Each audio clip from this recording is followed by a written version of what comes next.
Hello and welcome to Bergkamp Wonderland, an Arsenal podcast. And like Gimli always says, it's for Arsenal fans, by Arsenal fans. And he's been saying that since 2013. Right, no fucking around, get straight into it. My two guests tonight are Steve. Hi, Steve. Hello to Dan, how you doing? Oh, fat and bald. And Geoff, Arsenal, the one and only. All right, Geoff?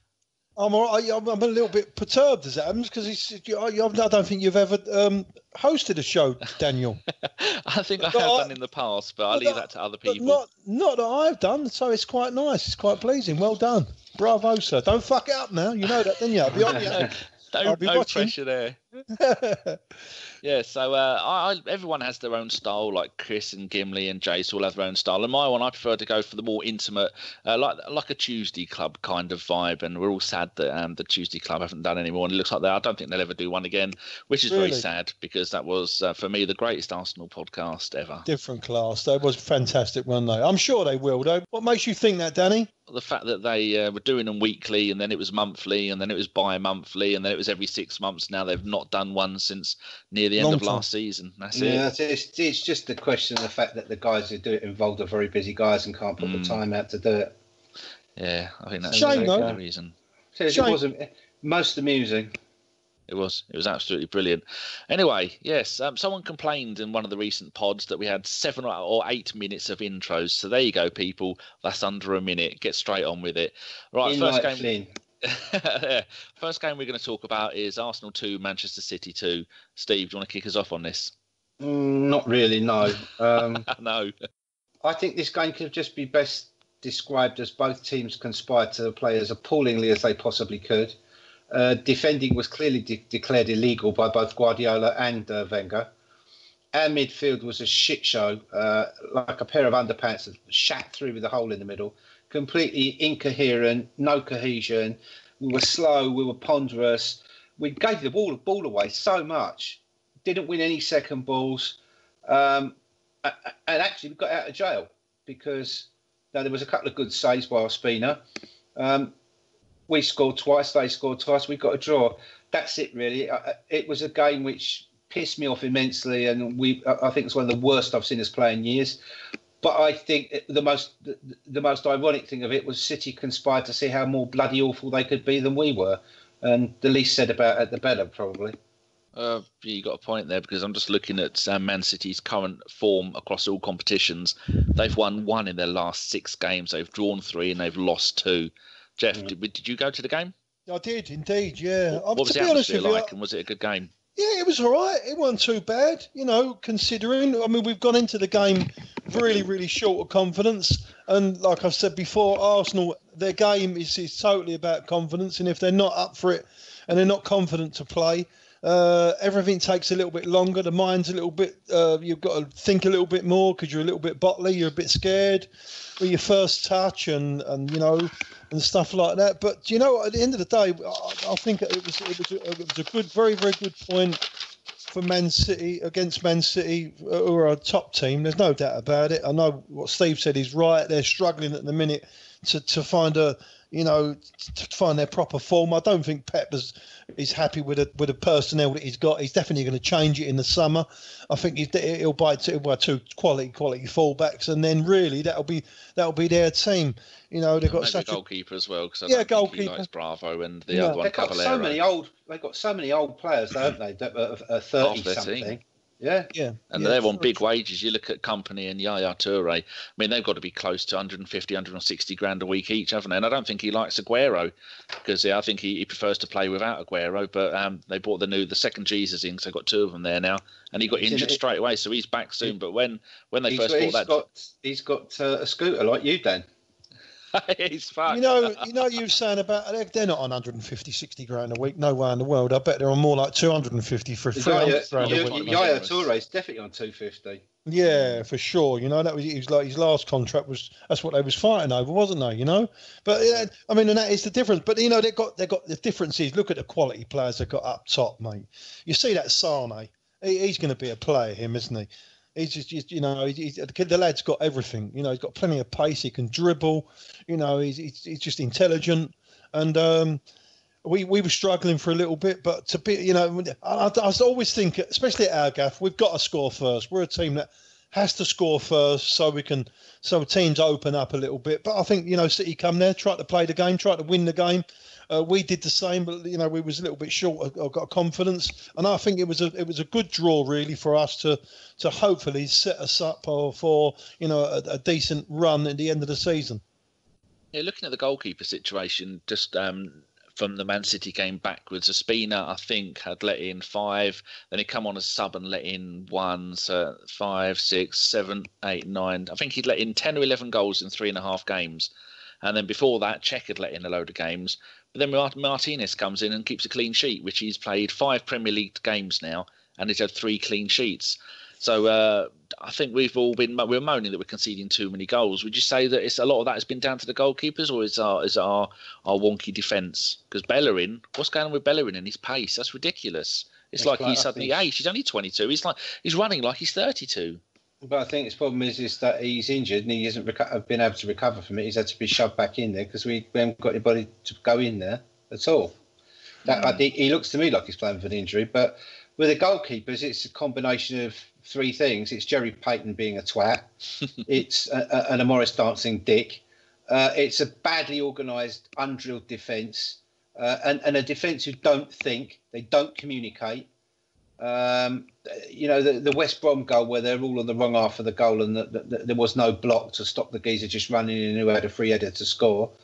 And the people, also I think it's also down to the bods in front of them as well, who are not organised. But the other thing is that mismatches. Last night I was watching the West Ham game. I suddenly saw a situation at a corner. Luckily, we got away with it, where Bellerin got double teamed by James Collins and Andy Carroll, and no one sort of looked back and went over there to help him out. Yeah, true. He's not a small guy. He's a small guy, Bellerin. He's got 2 6'4" bods. They at the back post obviously fancied they were going to get something out of an header off the back post, and had the cross been delivered, they probably would have done. But the cross didn't get delivered because they were shit. So, but it just shows the lack of. Organisation. If you drill players, if you drill players like Graham drilled the defence, and you drill them to the current rules, and they do it so it's instinctive, and they communicate, that gives the goalkeeper much more protection. It gives him more confidence. They are more confident. And if they've got Xhaka who's 6 foot, and they've got somebody like Welbeck who's quite big who can hit a ball and come in and help out as well, and they all know what they're doing, you defend better. Keepers don't have to save so many shots. They don't get so exposed. So it's a combination of all 3, isn't it? I don't know. You know what you're saying about the. Can you hear me? Yeah. Oh, this is strange on my computer. It's telling me my microphone's off and it's not, and it's on. Blah blah blah. Anyway, but the goalkeeper, the goalkeepers. Looking at all them goals that you're talking about, Dan, I don't think that any one of them was a proper goalkeeping error that I can recall.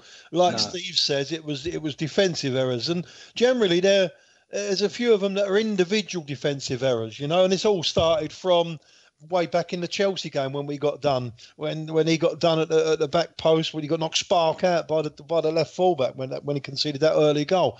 But you're right what you're saying. I know what you're saying about the drills, but they have been drilled. And you know what? When you're playing as a professional footballer, you should not have to get to playing the first team at Arsenal and have to keep on being drilled, really, because you've already been through that process.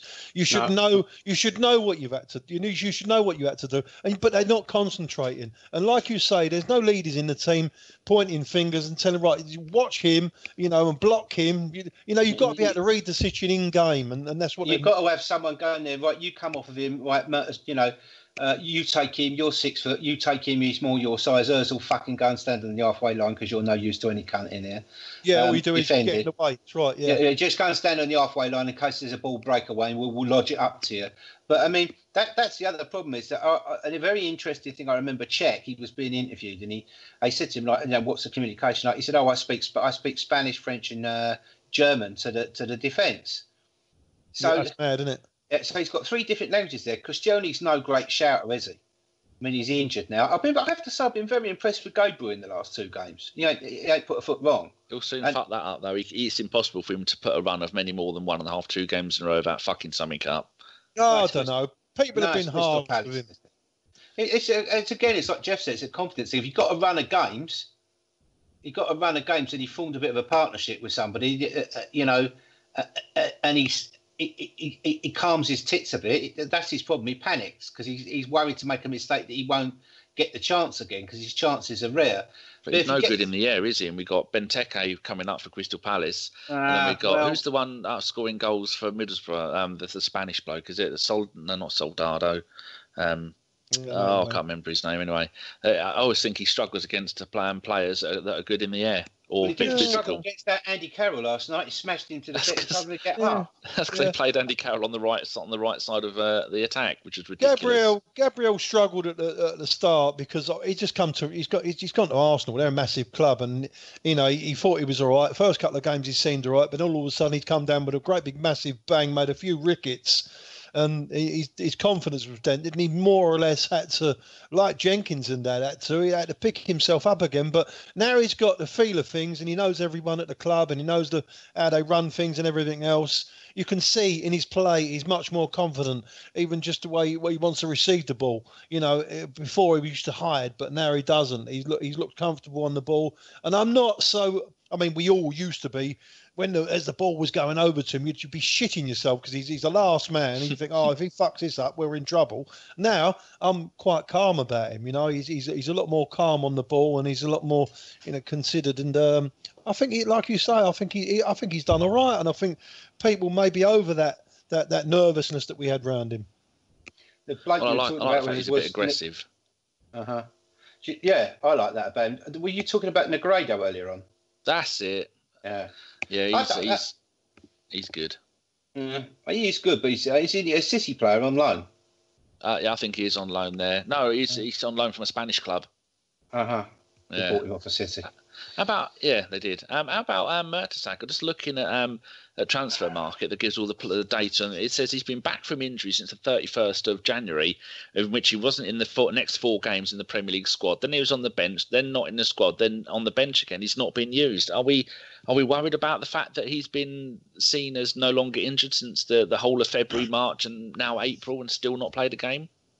Well, I mean, how old is he? 30-something? 33? And I said about 32. He hasn't got any pace. He's 32. His position is brilliant. He does appear to be one of the few leaders we've got. But I think that perhaps, if Koscielny's fit and him and Mustafi are first choice, Gabriel's obviously third choice in Wenger's mind. And then you've got Rob Holding. Where does Mertesacker fit in? How many games a season can he play? Well, you've got Callum Chambers coming back next season, who's been fantastic at Middlesbrough in a shit Middlesbrough team. Been covering at right back when they play 4-4-2. He's been playing at right back. When they play 3 at the back, he's been playing at centre back. And I think he played a few games beginning of the season when they were playing 4-4-2 as one of the centre backs. So he's proven to be really, really good for them. So if Mertesacker doesn't play any games for the rest of the season, then I'm a bit worried that we might not keep him. And I think he's a great player. What did he get, an extra year last year, or is he in his last year now? That's a question we've got coming up later about when people's contracts end. I'll have a go and have a quick look, see if I can find it. But there are quite a few of them. It has been obviously he's come back from injury, but I think Wenger said in his presser the other day, pre the West Ham match, that he's fit now. He's strong enough. He's ready to go. I think he's just down the pecking order. It's all about pace. This Premier League is pace now. And, but he's club captain, though, isn't he? Yeah, but it doesn't matter. Club captain not played a game all season. Makes no fucking difference now, does it? No. According to this, it says about Mertesacker in Metro. He's agreed a new contract in January, and he's got a new 1-year deal from January 2017. Well, that's good. Hopefully, I mean, 104 games for Germany, and I think people moan that that milk turns quicker than him. But I think when you've got that much international experience and that much, he's played in Germany and played at the top level there and played the top level here. He's won the World Cup by playing a bit part. I think he's a really good player, and being only 32, he's not a player like a lot of defenders. When they get to their early 30s, they start to lose a yard. He's never had a yard to lose. He's good in the air, and he's commanding, isn't he? He's almost like a German Tony Adam. That's the way I see him. Cool. Doesn't rely on his pace, and you're not going to mess with him. Yeah, to get an elbow in the chops. I'm not sure he's still. I'm not sure he's ready for the Premier League anymore. Though, like I say, all these top Premier League forwards now, they've got bags of pace, and if you get the ball down, if he's 1-on-1 with someone, he's in banging trouble, and we've seen it time and time again, unfortunately. Right, should we move on to the West Ham game? Yeah, Were you at that one as well, Geoff? I was. Yeah, I took my daughters to that match, and I was.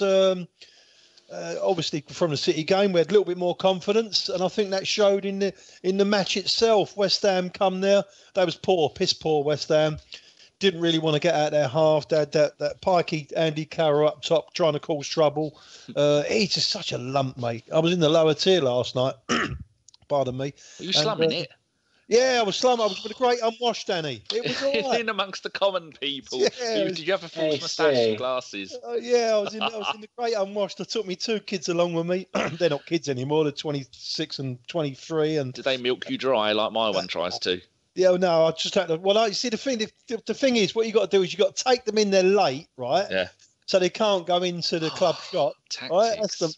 That's the move. And then one of them had to go to work last night afterwards, so we slipped away with about 3 or 4 minutes to go, so she could get away. Yeah. And, but the game was all right.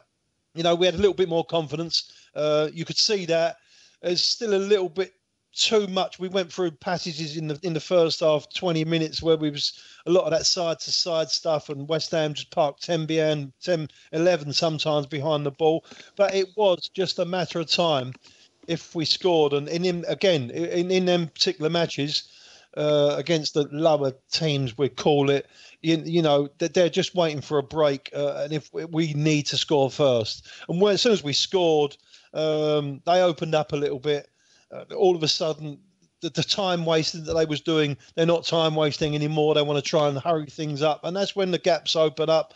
And it was quite a convincing win. It could have been a lot more. I mean, it's a little bit difficult watching the match live. I don't know what Steve saw on the TV with regard to some of the refereeing decisions, but fuck me, they looked a bit sore. A few of them, I've got to tell you. Well, a bit sore. I'll come to Atkinson in a minute. There may be quite a few C's in that one. But I thought the game was interesting because I thought we started with a great deal more purpose and a great deal more pace and cohesion between the side than we've seen in previous games where we've looked nervous, stuttering, giving the ball away. There was a couple of misplaced passes, but nothing like the level of the hideousness of the City game. And I think for me, the big thing was the removal of Coquelin not being there. El Neni was doing his running. He was going to where he needed to be. He was always available to be given the ball. He was looking for the ball. We were hunting in packs to get the ball back. 2 or 3 players closing people down, shoving them out wide. Walcott was doing a lot on his side to protect Hector. But, you know, El Neni and the others around him really gave Xhaka the room, and he completed 100 passes in the game last night. Xhaka, really impressive display, pinging the ball off of both feet. He doesn't like using his right foot, but when he does, wow, you know, some of the balls. And I think the other thing that I loved last night was Alexis Sanchez thinks he's playing golf now. He's like standing there, like chipping out the bunker into the box to see who can do what with it. It's a shame Welbeck had a fucking nightmare and didn't finish a couple of them off. But no, you know, there were 3 good goals. The pace and the stepping up the pressure on West Ham told, you know, that they aren't very good. They are a team banging trouble as well. Seeing their form, that's 5 Premier League games in a row they've lost, and then the 2 before that they've drawn. Fuck me, they're going to go down for a splash with their brand new stadium in the Championship. And the other problem, they've got a big game, it's a 6-pointer, because they've got to play Swansea next. And then Sunderland. Swansea are in good form as well. I fancy they'll go and get something there, you know. They were unlucky the other night, weren't they, against the scum? Oh, they were 1-0 up in the 89th minute and ended up, 3-1? Yeah. Well, yes, that's what happens when you take performance-enhancing drugs that you can be sprinting in the 120th minute. That's allegedly, though, isn't it, Steve? No, absolutely not.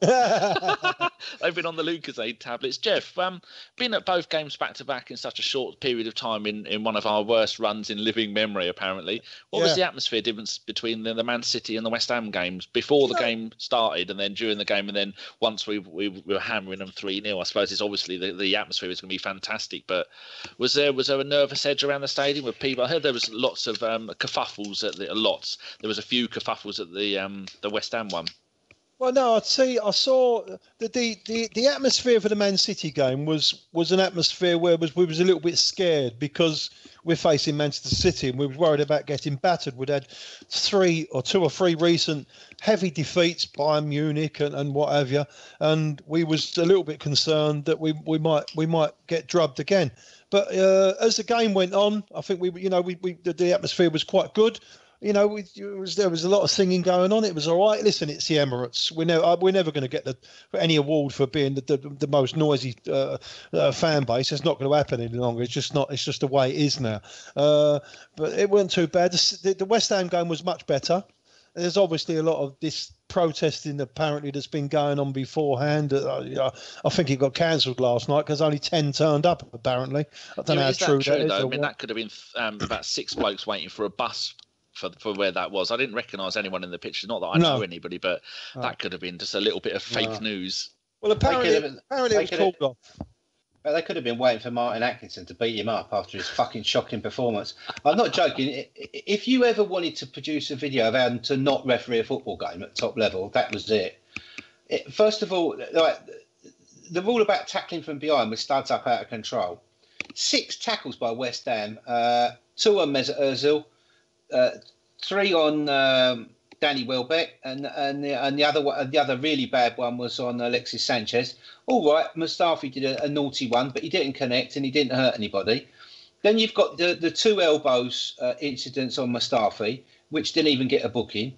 Was they elbows? Yeah, they were bad elbows. And Mustafi was so incensed, he ran up to the 4th official at half time and was remonstrating with him and had to be removed by Giroud.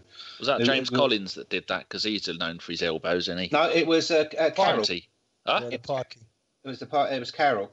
And then you've got the penalties. So there's a penalty on Theo. That was a definite penalty. That was a definite penalty where he's just literally kicked him in the foot and then stood on him. And that's Byron again. Then there's the fact that Byron then got booked for a horrendous foul on Alexis Sanchez. And then about 2 minutes later, he's brought down Nacho in the box. Like, first of all, he's kicked his foot, then he's gone through and done his ankle.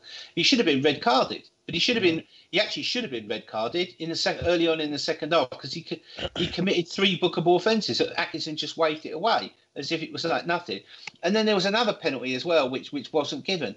But yeah, where he actually stood on Monreal's foot and then took his leg out.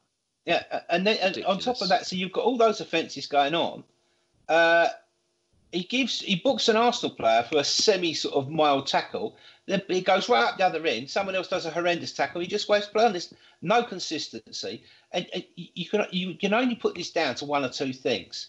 Either it's complete and utter intransigence and incompetence, or it's deliberate. And I don't believe that someone who's refereed at that level of the game and has refereed in the World Cup and has refereed in the Euros and the Champions League is that intransigent. It's what I think it is, and I think we've been seeing since the Anthony Taylor incident, is referees have decided that Arsene Wenger and Arsenal they're going to have a little bit of their own go back on them. They're not giving fouls. Ozil was furious last night with a couple of tackles on him.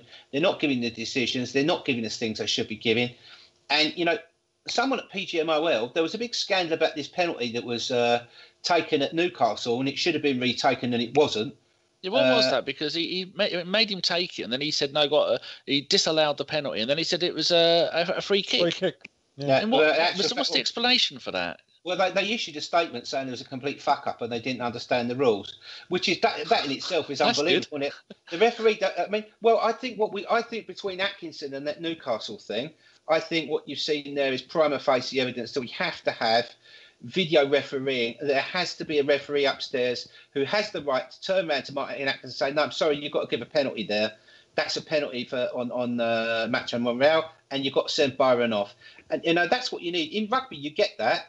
it doesn't have to slow the game down. The referees can have visual aids. They can have, like little mini tablets strapped to their wrists so that they can see replays that the TV filter through, especially for them if the ball's gone dead. But it's got to happen because this is basically match fixing. Just imagine at the end of the season, imagine, say, Swansea and West Ham are level on points, and Swansea's got 1 goal difference worse, and they go down, and West Ham stay up, all because Martin Atkinson didn't give that penalty against Nacho Monreal last night. Yeah, we've had a load of them, though. I'm not saying it's an excuse, don't get me wrong, please, but I'm telling you now, we've had a load of them marginal decisions in key football matches over the last 5 months, involving Arsenal. I know you always look at your own team and everything else, you're going to do, but we've had a loads of them, and I don't think we've ever got one go our way, and it is so frustrating because they are. It makes a whole lot of difference. Instead of going 1-0 down, we might have gone 1-0 up. You know what I'm saying to you? And it's such a different, changes the game. They're game changers. Changes the mood of the players, the confidence. I mean, like, for example, you're in the derby, it's tense, nervous business, and you've got fucking Dele Alli diving around like a cunt on drugs up front. Getting away with it every week in, week out. Him and Song just like falling over their own feet, getting away with it week in, week out, as Danny says. And players look at it and think, well, I can't fucking win here. What's the point of this? We've been fucked over by referees ever since that Man United game, the game number 50, where Rooney and Neville and everyone just kicked the shit out of all of our players and then cheated. I mean, it goes. I mean, what was that? That was 2005, or so that would have been 2005, when the beginning of the 5-6 season. I wouldn't like to say there's a major conspiracy problem, but I think that there's definitely. They don't like us. They don't like Arsenal, but I think there's a definite problem that the FA do like Manchester United and they do like Tottenham, and refs favour England players. That's why Rooney never got sent off for diving. That's why Dele Alli doesn't get sent off. Got sent off for it in the Champions League, though. They don't stop getting penalties at Tottenham, mate. Penalties everywhere. But they train for it. They train to cheat. It's very telling, Geoff, that in the Champions League that they're crap because their rota fouling is basically outlawed by the referees. Very early on, when they're playing in the Champions League, Wankhammer what's his name, Dembele and the other thug that they put in midfield, and Rose and Walker, very early on, they all get booked. So they've all got to stop their rota fouling. So they can't bully teams. Ali's got a nasty touch to himself. He gets frustrated. He got sent off in the last game, so he can't play for 3 games. In the Champions League, it's completely different because the refs are reffing the games against them with open eyes and seeing what's going on. In the Premier League, they let them get away with it. I'm sure it's because, and we're going to come on to subjects in a minute, but I'm sure it's because Northern refs and other teams see Arsenal as foreign, not English, because it's London and because we've got a foreign manager and a load of foreign players, and they think it's okay to be biased against it. I know people say it's ridiculous and it evens itself out in the season, but it fucking doesn't. And as I just said, if you're the team that goes down by 1 goal difference because of Martin Atkinson last night, you're going to be fucking pissed off about it. Danny, St Totteringham's Day this season, do you think it's going to happen or not? It's not going to happen, no. That was a question we had on the radio. It was only me and Carl on the radio show last night, and that was one of the questions. What would you rather have, another St Totteringham's Day, which would have been 21 or 22 in a row, or would you rather beat Spurs at their ground? Now, I picked beat Spurs at their ground because just looking at the Premier League table at the moment, they're on 65 points, we're on 54. We've got 1 game in hand, and they're 11 points ahead of us. So we're not going to make up 11 points, are we? No matter what we do, but it'd be nice to beat them. I don't care about St Totteringham's Day. Let them have one in every now and then. What I want to make sure, Wenger's not going anywhere. So the easiest thing for Wenger next season is if we're not in the Champions League and we're not in the UEFA Cup. And then if we don't have that, then we'll do what Liverpool did a few years ago, what Chelsea have done this season, and we'll have a damn good fight at the title. Because that's the only way we're going to do it. We can't do it when we're playing that many games. Too many of our players get injured. I'm torn between that, though, Danny. I've got to be honest with you. I so love that. I know. Listen, I know we haven't been that good in the Champions League lately, but I love them games. I know, but I love them games. I love them European nights. They're different class, mate. But when you get to the latter stages of it, it's okay. But I was watching the other night. I completely forgot that we got knocked out of the Champions League semi-final by Man United. We lost 1-0 at their place and brought it back to ours. I don't know what. We got done 3-1. And that was only a couple of years or the season after we got to the final. But we're just so rubbish in it. And it's not because, like the Premier League, we don't get the rub of the green. We just cannot do it. I Our don't players know. just get injured all the time, and we have bad form. And then it's just that thing where every time a goalkeeper comes to play Arsenal, it's a game of his bloody life, and we get that no matter where we go. And it's just drives me nuts. But I think it's going to be easier. I mean, just imagine if we didn't have any of those games. We're out of the League Cup first time. We're out of the FA Cup first round. Then all we got to do all season is play 40 games. We could easily win the title with 40 games a season. I'd love that. Going back to that Champions League, you've got to take it into consideration. I think 4 out of the last 6 times we've played Bayern Munich or Barcelona, which are they are maybe the 2 best teams in Europe. So, but that's our own fault. It was because we fucked it up in the group stages sometimes, you know what I mean? But even the one time that we didn't, like this season, we qualified top, didn't we? I think we this season. Yeah. Then Bayern finished second, so we had to play Bayern. Mental. How about you, Steve? What do you want another St Totteringham Day, or do you not care about it at the moment like I do? I don't care about it. I mean, they if they finish above us, they'll have their DVD and they'll be wanking themselves senseless. And they'll do a special YouTube song. Do another YouTube song where you've been caned or one club or Deli Ali's better than Ozil. But it's a little bit like birthdays, isn't it? Once you've had a load of birthdays, you don't care about your birthday anymore. We've had so many St Totteringham's Day where they don't even have a word for it when they finish above us. Well, so it's not that day. And the point is this: it happens once every 2 decades. So they aren't rivals, really. They're just a fucking irritants down the road and a bunch of mongs. And scum.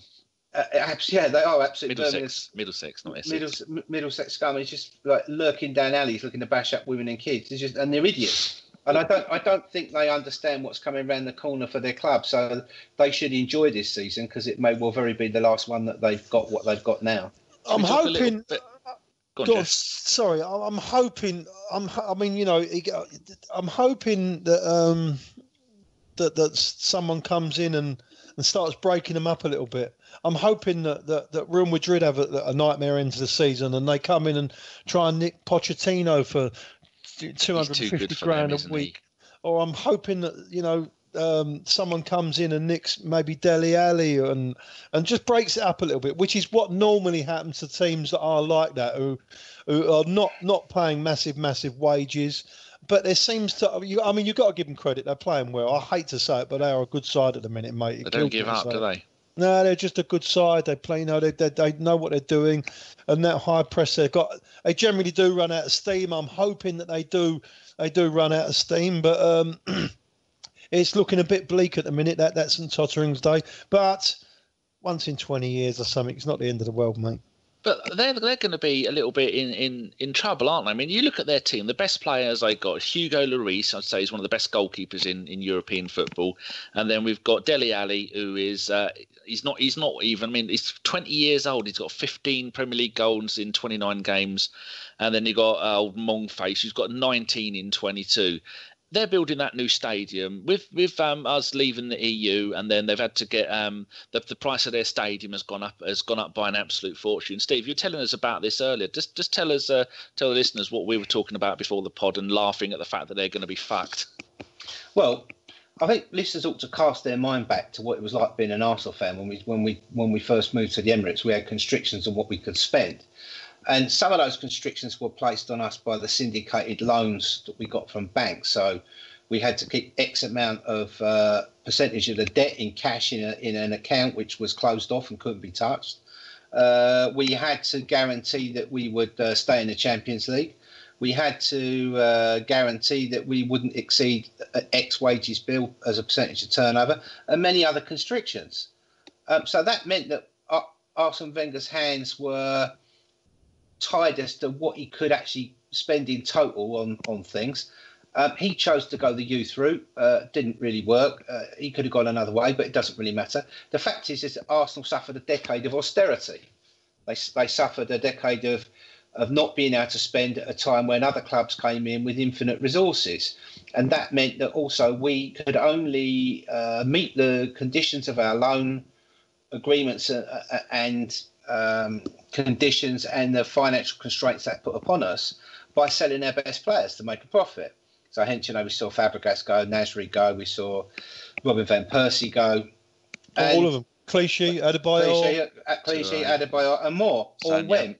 So now, if you look at the time, that what happened is one of the reasons why Arsene Wenger was able to carry on still building teams and getting in fourth was he was able to search for young players throughout Europe, and he was able to bring them to London because Britain was an EU member and they didn't need work permits and they didn't need visas. Yeah, because I was saying back in the day, it was so many times there'd be decent international players. I'm talking about pre-Premier League days or early Premier League days, and you'd be going. We used to have people like Paul Lyderson or Siggy Johnson. We go, oh bloody, we've managed to get an international foreign player to come and play over here. And in the early days, you'd be getting players that had played loads of games for international team, but they hadn't met the 75% quota, and those days look like they may even come back again. It's going to be really hard to get foreign players in. Well, there's three sides to this, if you like. So first of all, yes, we will be returning to those times because Britain won't be a member of the EU, and EU citizens who aren't working or living in Britain after the date Britain exits finally the EU will need work permits, will need visas. In football terms, the Home Office has appointed the Football Association as the expert witness to say whether someone should get a work permit or not. Now, the actual committee that decides that, spookily, is packed with Manchester United officials, which is why Arsenal and other teams that they don't like tend not to get work permits. So Man United could get a work permit for Bebe, the homeless bloke, but we got refused one for the Japanese guy. We got refused one for Joel Campbell as well, despite the fact he played in the World Cup for Costa Rica. Was it Inamoto? Inamoto, yeah. The kid we got from the Japanese school. Yeah, so there's that side of it. The other thing is it's going to really affect lots of other clubs, because if you look at Arsenal's side, all our EU players, they're all at full blast internationals. They do play in 75% of their country's internationals, and they do conform to all the regulations and the needs that committee would want. So it'd be very hard for them to be refused employment contracts and visas. And let's make it very clear. A visa gives you the right to enter a country and be there. It does not give you the right to have employment. You need a work permit for that. It's separate. And there's two separate applications. So if all of a sudden, let's say at the end of Brexit, there's no deal between the European Union and Britain on workers who are going to come, the likes of Stoke, West Ham, Crystal Palace, everybody outside the top four who've got loads of EU players in their squads, they're fucked because they're not going to be able to renew all the work permits for their players. But they've got contracts with those people. They're obligated to pay them. And this is another mess that Brexit could put a lot of clubs into financial problems. That, they won't be able to play these players because they will need a work permit. And you can't work while you're waiting for it. You have to wait till you get it until it comes up. The FA might well persuade the government to do some special transition deal. We don't know. I'm sure they will. Yeah, but take it a bit further. Brexit has devalued the pound by something like 28%. That 28% value of the pound dropping has put up the costs of raw materials. It's put up inflation in Britain. It's put up the cost of labour, particularly labour for construction contracts in the future, because that labour now can be, for example, blokes from Poland or Ukraine, but in 2 years' time it probably can't be. So much extra does it cost Spurs to build that stadium? It's estimated that Spurs are going to have to take on an extra £200 million of debt. And how much will that, to buy that debt, how much, they won't just pay back 200 million, will they? No. They pay back more. It's very difficult to say. But I know that Andrew Fife and I were talking last week, and we know that they've just taken out a 325 million syndicated loan, which has got strict conditions on it. Part of that loan is to repay a previous loan of 100 million they had, and the rest of that, no doubt, is to fund some of the stadium. But Levy has been stalling on signing the contract to play at Wembley for the whole of next season. There was sort of like, we might have to play for White Hart Lane for another year. It sounds to me either like he's trying to get the price down, or that Tottenham don't have the funding secured properly for this stadium, and he doesn't want to go and sign that Wembley contract and commit all that money that he can't get back if he doesn't keep to the contract. So the pressure's on them, and this is another thing. When you've got a young manager who's talented, and he obviously is, and when you've got young players who are playing for England and they are good, and as Geoff will tell you, they aren't on bad money, but they'll go for a premium because they're English. Yeah, and Barcelona are looking for a new manager. Yeah, well, we won't go to Barcelona because he's an Espanyol fan. But what do you do? What do you do, for example, if Man United come rocking up and say, right, we want Dele Alli and we want Harry Kane. But by the way, we've already agreed terms of 300 grand a week with Harry Kane. They'll do what they did with Sheringham, Berbatov, Carrick, and all those other ones. Yeah, but they won't. It's even worse now. But they won't be able to hold out on the money because the problem is they're going to be able to pressure from the debtors. They would have to sell. So that team very quickly can be very quickly broken up. And the other problem is Tottenham, while they're not bad wage players, they're not the best. I mean, I think Ericsson had a massive tantrum recently. He was only on 58 grand a week and they had to put his wages up to 110. Isn't Luis only on about 90 and he's their highest paid player? Yeah. Yeah. So, your Kane's on 125 now. But I mean, 125 is nothing. You know, I mean, count that high. Man United are playing Rooney 300 grand a week. If they get rid of Rooney, they could, and they get rid of Ibrahimovic. They've got 500 grand on their wages bill they can pay, they can spend. So they could say, well, actually, do you know what? We'll have Ali and we'll have Kane. I'm sure that's going to happen. That it's got to happen. It's happened to us. Why won't it happen to them? You know what I mean? Of course they'll move, and of course they'll move. What about Joe Lewis? Is it Joe Lewis? Well, I thought he had a load of readies, didn't he? This is a very curious thing. I found out something about Joe Lewis the other week, and I couldn't stop laughing. Joe Lewis is a big mate of George Soros, who's a Hungarian Jewish bloke. Yeah. And those two fuckers conspired between them during the 1980s to bring about... This is all alleged, Steve, obviously, for the sake of the podcast, Steve. No, it's not alleged. It's not alleged because George Soros has put his hands up to it. They got together and they deliberately smashed the value of the British pound, causing the foreign exchange crisis, where Norman Lamont, who was the Chancellor of the Exchequer, had to spend Britain's entire foreign currency reserves in one afternoon to try and stabilise the pound, and he failed. And the billions that Soros and Joe Lewis made, George Soros is using this to fund democracy movements all around the world, but Joe Lewis has used this to fund ENIC and to fund Spurs. So, if you like, Spurs was created by a British bloke who traitorously sabotaged his own country's currency, which is rather apt considering the Tottenham, the club he owns, really, to be honest. But, the whole point of if you like, of this Brexit thing is that Brexit's not just going to affect Arsenal, it's going to affect every football club in Britain who's got foreigners playing for them. Isn't it 5 years that a player has got to be playing in this country before they can be classed as homegrown? They send them to Belgium because Belgium is 3 years. I think it's 3.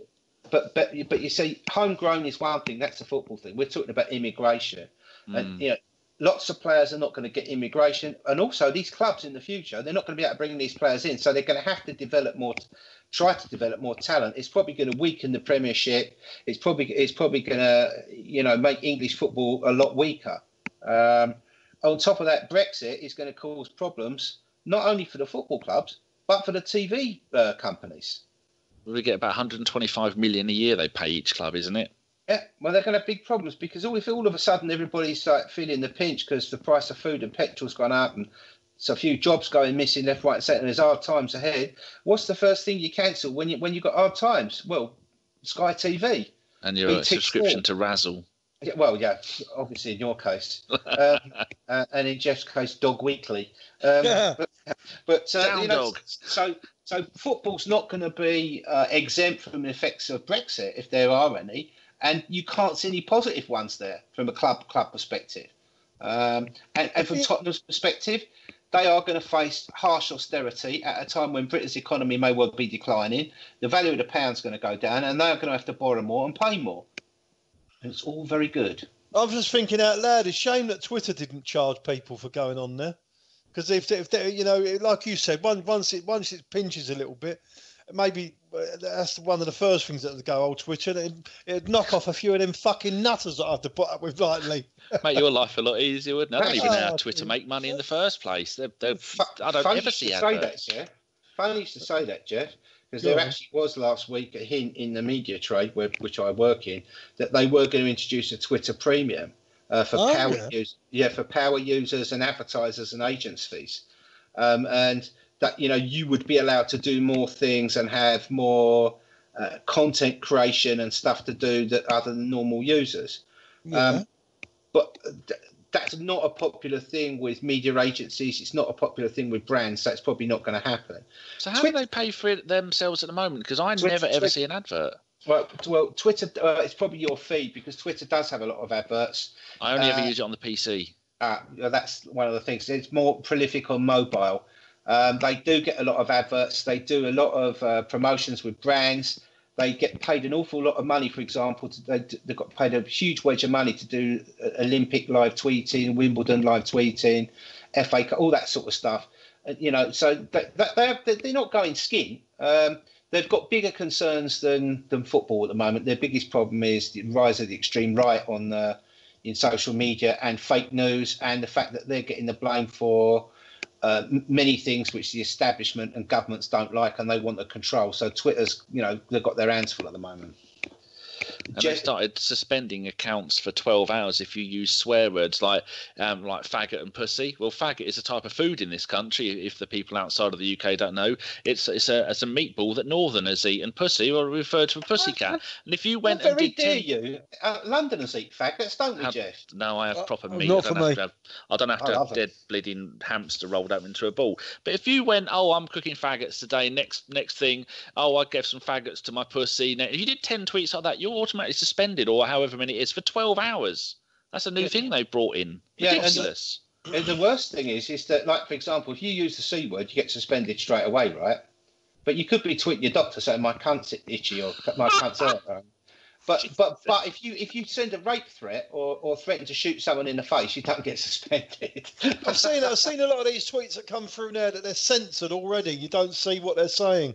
I think that's an option in your account where you can, where you don't see photos and videos straight away as well. Yeah. So getting back to the mighty Arsenal, are we on a good roll at the moment? Will it continue? We got 2-2 against Man City, and then 3-0 at home against them. Our next few games, we've got Palace away, Middlesbrough away, Sunderland at home, and then we've got Man City in the FA Cup. And Man City's recent form, I think we can win that. What do you think, Steve? I think all those games in the league, we've got to win them. There's no doubt about that. We've got to win those games. They're must-win games. They're teams which are struggling. Okay, they're down there fighting for their lives, but so what? And Sunderland, they deserve to be relegated after their recent shenanigans. David Moyes employing nonces, trying to interfere. The Sunderland game's been postponed, actually, so it's only Palace and Middlesbrough. But we've got to win both those games. They're teams that are struggling. We've got to win them. And I think it's Wembley's a big pitch. It's a one-off. And if we can perform like we did last night, I think we've got a very good chance of winning the game. Geoff, if you reckon we're probably going to beat Southampton. We're probably going to beat Palace and Middlesbrough. That'll be 3 games back to back, 9 points. At what point during that 9 points do you think Wenger's going to say, "Oh, by the way, I'm staying"? Yeah, that's what he's been holding out for, a decent run. I think so. It's definitely right. But it's just one game at a time, mate. Palace, that's not going to be easy. It's difficult. It's a London derby. 4 wins in a row until last night. Tight little stadium. They've got their players that the 2 wingers are quite good, and the obviously Benteke is a little bit of form, isn't he? Yeah. Still going to be tough, but I think we'll have too much. We'll have too much for them. If we can again, it's about scoring that first fucking goal. We need that first goal, so teams open up a little bit and try and come at us. But because if they'll just camp, their next 3 games, exactly what's going to happen. They're just going to wait and lock it all down and play the 11 behind the ball and just look for dead balls. That would be Allardyce down to a T, wouldn't it? Yeah, look for dead balls, and you know what? It's a 50-50 with dead balls against us, mate. 'Cause we're not good at them. In both, see if we're going to go in or we're going to clear it. In both boxes, we're not very good at them, mate. It's as simple as that. So it's going to be a difficult game, that Palace. The Sunderland game. Mate, we surely got to beat Sunderland, and then Borough away, they're fighting for their life. I think they're very poor. They're going down anyway, but you never know. We've had shocks like that in the past. We're still a little bit fragile in our confidence. But listen, if we can get through them games and win those 3 games, then we'll have great confidence. We're moving to the Man City game. I think it's a 50-50, that Man City game at Wembley. I really do. Last time we played them at Wembley, I think we beat them, didn't we? pre-season. Was it this pre-season? Yeah, or won the Charity Shield 1-0. Yeah, and we was well worth it as well. We was well worth that win. I say 1-0. I hope it was 1-0. I think didn't Giroud score the worldie or something like that? Oh, that might have been. I think it's the Ox. Didn't the Ox score? Yeah, the Ox. Yeah, it was the Ox. Yeah. But then after those games, we've got the semi-final against Man City. Then we've got Leicester at home, Spurs away, Man United at home. Fucking hell. That's going to be tough. But going back to something you just said, Geoff, reminded me of, you said it's important to get that early goal. Just looking at Welbeck's, Welbeck has played 3 games in a row up front. That's a total of 240 minutes over those 3 games. He hasn't scored a single goal. Now, if you'd have had, and occasionally him and Sanchez do swap positions. At about 44 minutes last night, they did swap positions. Welbeck went out wide. Sanchez went through the middle just ahead of Ozil. And then I'm just looking at, if you'd have played Sanchez as the main number 9 against West Brom, Man City and West Ham, you would have expected him to have scored at least 1 or 2 goals, wouldn't you? And Welbeck's got none. Do you think that Steve? Do you think that's a problem?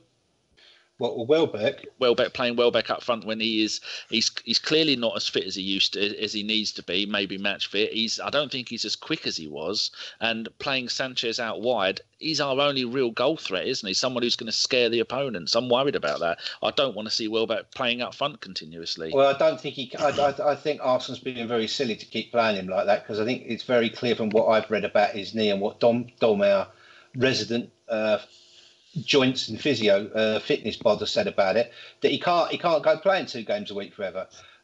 Last night, what he did give us up front was he gave us concentrated physicality and winning the ball and hustling people, closing people down. And he was coming back and helping out defending as well, which you don't always see from Giroud.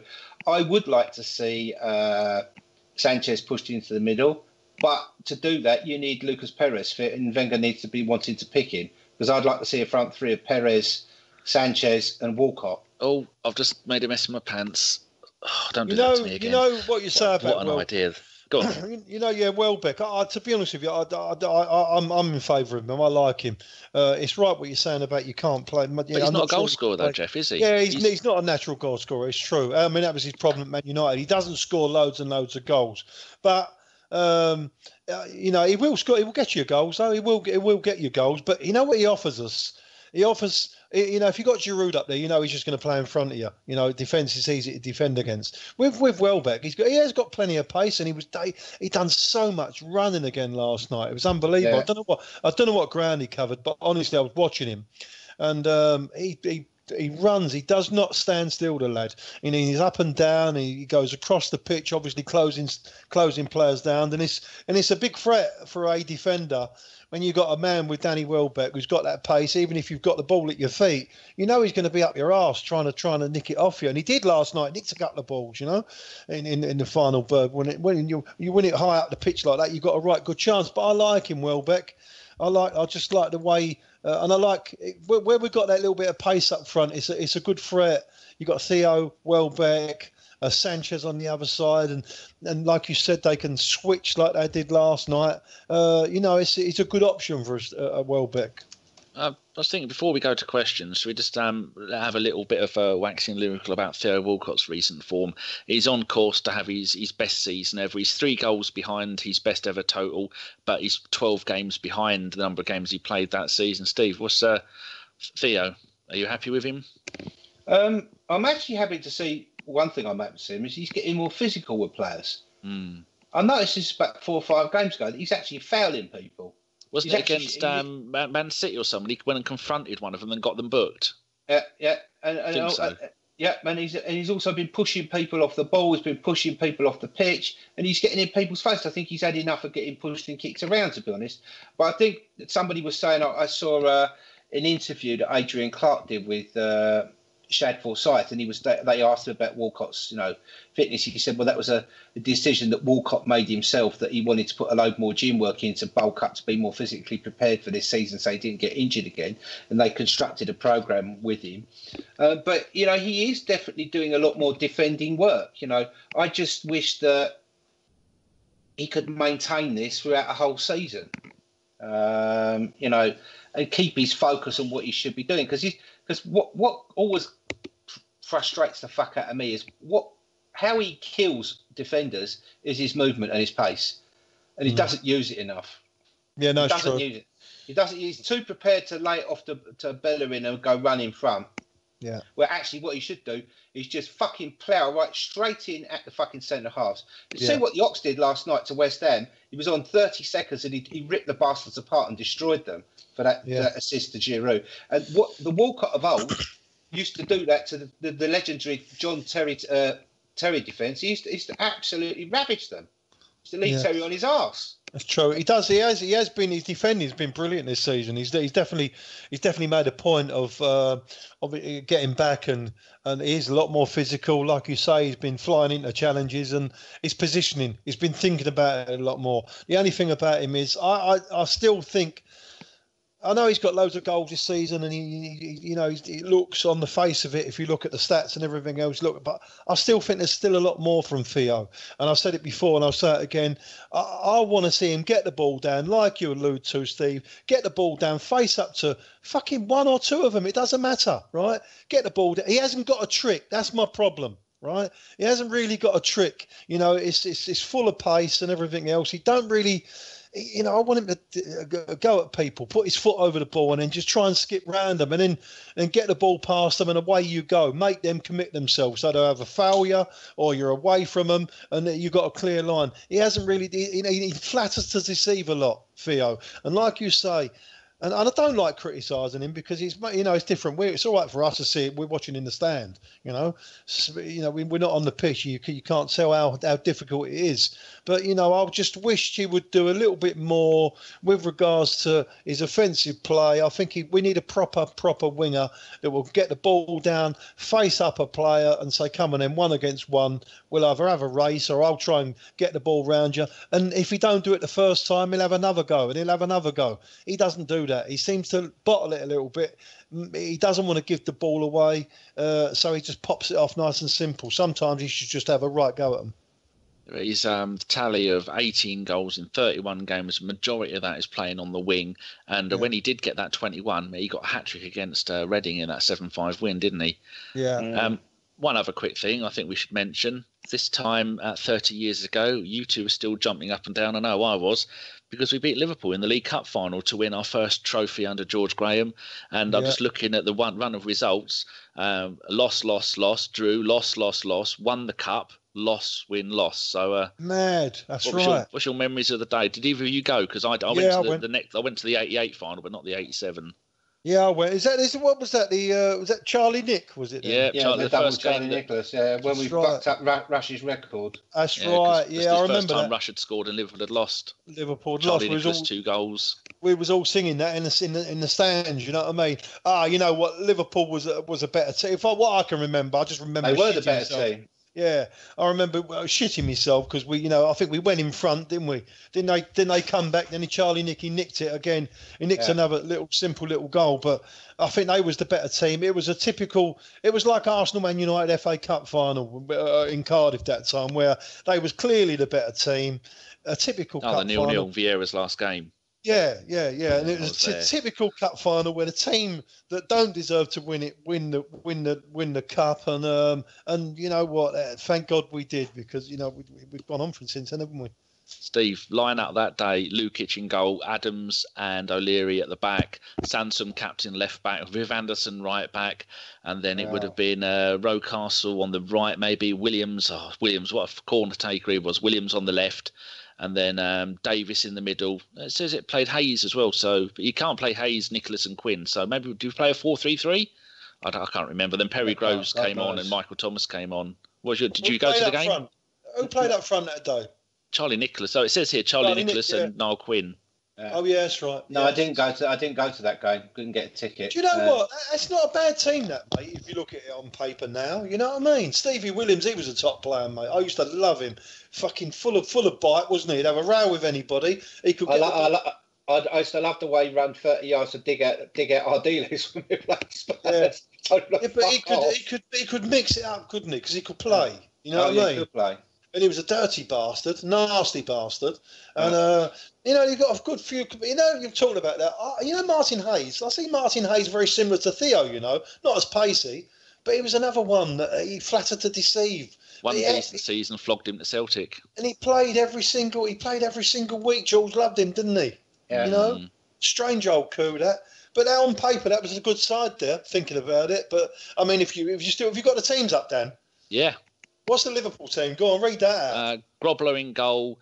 Centre backs would have been Hansen and Venison, and Gillespie played. Steve McMahon, Jan Mulby, the Scouse Dane, Nigel Spackman, Ronnie Whelan, Craig Johnson, who was a brilliant player, Ian Rush, Paul Walsh, and then Kenny Dalglish came on for Paul Walsh and got a lot of stick for it, and then John Walk came on for Steve McMahon. Yeah. Wow. I mean, that was the dying embers of a decent Liverpool team. Yeah, they've just gone over the cliff, hadn't they, with that type of side? But a few years before that, mate, that was a proper team. Well, they won the League Cup 4 years back to back, didn't they? When it was the Milk Cup. Yeah, they pissed it, mate. It was just too good for everybody. Well, that was, if you like, that was the start of their demise. I mean, Rush's record. Whenever he scored first day or was one, we put a stop to that. Yeah. And we were still. That's what they were seeing. The stands 1-0 down, 2-1 up. We fucked Rush's record up. That's right. They were singing. And then of course that went on to George went on to then to 89, where we destroyed them at their own gaff 2-0 to win the league. And team. As much as Ferguson might like the boast he knocked him off his perch, it's George Graham's Arsenal that knocked him off their perch, and they've never come back from it. Now they haven't. You look at Ian Rush a few seasons before that, the 84s, this is back in the olden black and white days, 83, 84, he got 47 goals in 65 games in one season. Yeah. Imagine a player trying to do that now, 65 games. Yeah. Unbelievable. They did have a lot of ref spin. 12 players, wasn't it? Or 13 players we had then, that was it, wasn't it? Yeah. 13 players? 30, yeah, but by the time the cup final, it was 14. But yeah, Liverpool didn't concede a penalty at home for about 2,000 years or some massive number like that. Somebody actually did a league table once. I remember if you took away all Liverpool's dodgy penalties, all the trophies they wouldn't have won. It was probably a Man United fan that did it, but he was absolutely bang on when he did it. They were, because that's the whole point. That they were dominant in British football for 20 years. They were the dominant brand. They had financial doping because they were sponsored by Littlewoods Football's family, so they could pay bigger wages and bigger transfer fees than everybody else. And now their fans have got the front to dig out Chelsea and Man City. And then on top of that, they haven't won the league for 30 years. Arsene Wenger's getting abused because he hasn't won something for 4 years. Shocking, mate, isn't it? Shocking. No one's digging out Tottenham that they haven't won the league since 1961. Well, I think they've gone 9 years without a trophy now, haven't they? It's 10. Fucking hell. 10 years. It's more than our drought. It's more than our drought, but no one's talking about it. I don't think there was a day that went past that I used to get 20 or 30 tweets, right? It's been 9 years without a trophy, 9 years without a trophy, this and that, No one talks about it for Tottenham. It's because no one cares other than them. No, exactly. True. They only have the odd decent season, and then they have 3 or 4 shit ones again after that. But a nice decade of Brexit-induced austerity coming up, and all their players being sold, and we can all sit there and go, "We did that 10 years ago. Now you're getting it." How's that feel?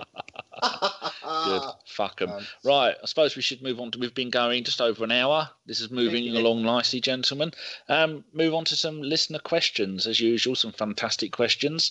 As it's only the two of you, I'll ask the question, and you can both have a go at every question until we'll go for about another 20 minutes, and then we'll wrap it up at about an hour and 20. So from Josh Robinson, 87. You can go first on this, Geoff. He says, El Neni and Gabriel have been good. Do you agree they should stay in the team even when Koscielny and Coquelin are back? Gabriel needs a run. I don't know about that, mate. I don't know whether he's not quite ready yet to play every single game. Just let him. He'll just come in and out, and he might get to that stage. You remember it took Koscielny a little while, really. But we was in poverty at the time, so he had to play every fucking game. But he was learning on the job, so to speak. But I don't think we're in that position now. We've got to contend with that. I think he's coming along nicely. El Neni, he's a bit limited. He's never going to win World Cups and stuff like that. He's never going to be in a I don't think he's going to play every single game in a Premier League winning team. That's what I mean. You understand me? I think we're looking for a little bit better. He's all right. He's a steady player. He's positionally very good. He's tidy. His first touch is very good. He keeps it nice and neat. But you need a little bit more, don't you? You need a little bit more. He's not a Kante.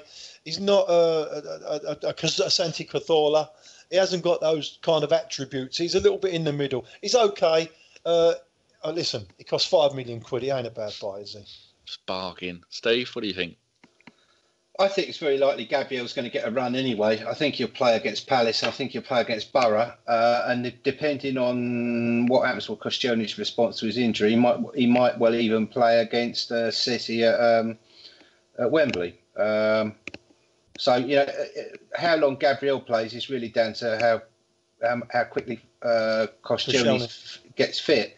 And the other thing is how quickly Arsenal wants, or the medical team want to put him back in. They may well decide, well, actually, do you know what? If we can rest him for another 5 games and we can get away with it, and we'll do it because it means we'll have less of this next season. With El Neni, I think you've got to look at this in current situation. He's not a player who's going to be a first pick after next summer when we've bought players in that position, because we are going to have to do that, and we'll be selling players in that position. But I think at the moment he's preferable to Coquelin. Coquelin's got no footballing skills. He should be sat in front of the back four. What he's doing up the pitch, very, very noticeable. I saw Xhaka yesterday going up the pitch, breaking up moves, robbing balls and taking part in moves. But all the time he's looking over his shoulder. All the time he's like clocking back to see where Bellerin is, clocking back to see where Nacho is. And he readjusted himself and sat back, or El Neni would go back. Coquelin doesn't even fucking look. And the other problem is he can't pass. If he was an alcoholic, he'd go fucking past the pub because he can't fucking pass. He should. For me, he's a player who's a squad player, and that's a key position we've got to look to replace. So we can't replace it at the moment.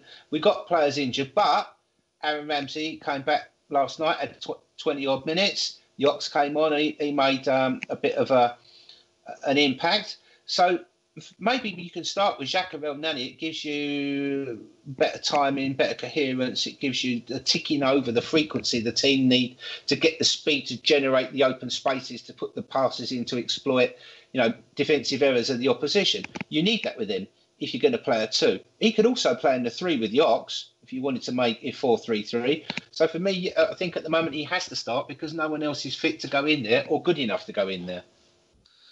Jolly good. Piggy J. Hamkinstein also says, should El Neni be in the starting 11 for the next few games? I think he might get a bit of a run, but like you were saying, with Yox and Ramsey back now, I think El Neni, he was bought. He wasn't bought to the club on any illusion that he would be a first team player. You don't play 5 million from a bloke from the Swiss league and then he's not going to go, I'm not playing, I want to leave. I think he'll be quite happy because if he leaves, he won't be on the money he's on now, will he? And he's a good. We need a squad player. He's a modern day Jules Grimandi or Remy Gard, which I like about him. He's not bothered about not playing every single game. And Daniel Parker also asks about El Neni. He says El Neni and Xhaka, can they form a great partnership for the rest of the season? I don't think El Neni will get the chance to. I think we're going to see if fully fit, I think it'll be Ramsey, Xhaka. Jeff, Steve, what do you think? I would prefer to see Ramsey, Xhaka, Oxlade-Chamberlain, because I think the 3 is better than. I think the big question is this: if you want, you've got so many things you could do. You could go with 2 and play Ozil. You could go with 3 and not play Ozil, or you could go with 3 and push Ozil out on the right, bring Alexis into the middle, or you could have Ozil on the bench and you could play with a front 3 of Lucas, Alexis, and Walcott with that 3 of Xhaka, Oxlade-Chamberlain, Ramsey behind him. Does leave you a bit short defensively, but as long as the left and right back, adjust themselves, it could work. But no, El Neni Xhaka's got to be a partnership for the meantime, whilst people get match fit. Aaron Ramsey can't just be brought back after 20 minutes last night and lobbed in, because his injury that he gave with his broken leg means, like Diaby, he's always going to get injuries. So you've got to manage the time you use him with, because he could literally get injured stepping out of his bed. And I'm not being facetious. That's what Dom says. Dom, being a sports and rehabilitation expert, says that's it. You can't keep having him injured and bringing him straight back again. It's not going to work. Just get injured again. No, he's got to be built up. So I think those 2 are going to have to form a partnership. But I tell you what was impressive last night: Xhaka, 100 passes all over the fucking place. He really did play a major part in that game. And the other thing is when El nearly went off, the first person to go and bump fists with him, respect him, was Xhaka. So yeah, I think they got a chance to do something. I would rather see Xhaka and Ox in there, to be perfectly honest with you. Xhaka and Ox. The thing I like about the Ox is if he can just get his discipline correct, if he can get that right and his concentration, and stop giving stupid balls away, in our half of the pitch when all our fullbacks are bombing on, then we've got a player in the Ox, and he gives us something different with regards to, instead of all that side-to-side stuff, if he receives the ball in the centre of the pitch, just close to the final third, and there's a little bit of space, he is a man that will take a player on and have a little dig. Or once you start taking people on and you get past that first little bit of press, then everything opens up. Because you've got 2 or 3 forwards in front of you that you can slide a little ball in. Centre halves, they can't just let him run onto them. They've got to press the ball, so that leaves a little bit of space behind them. They've got to watch what they're doing as well. Yeah, exactly.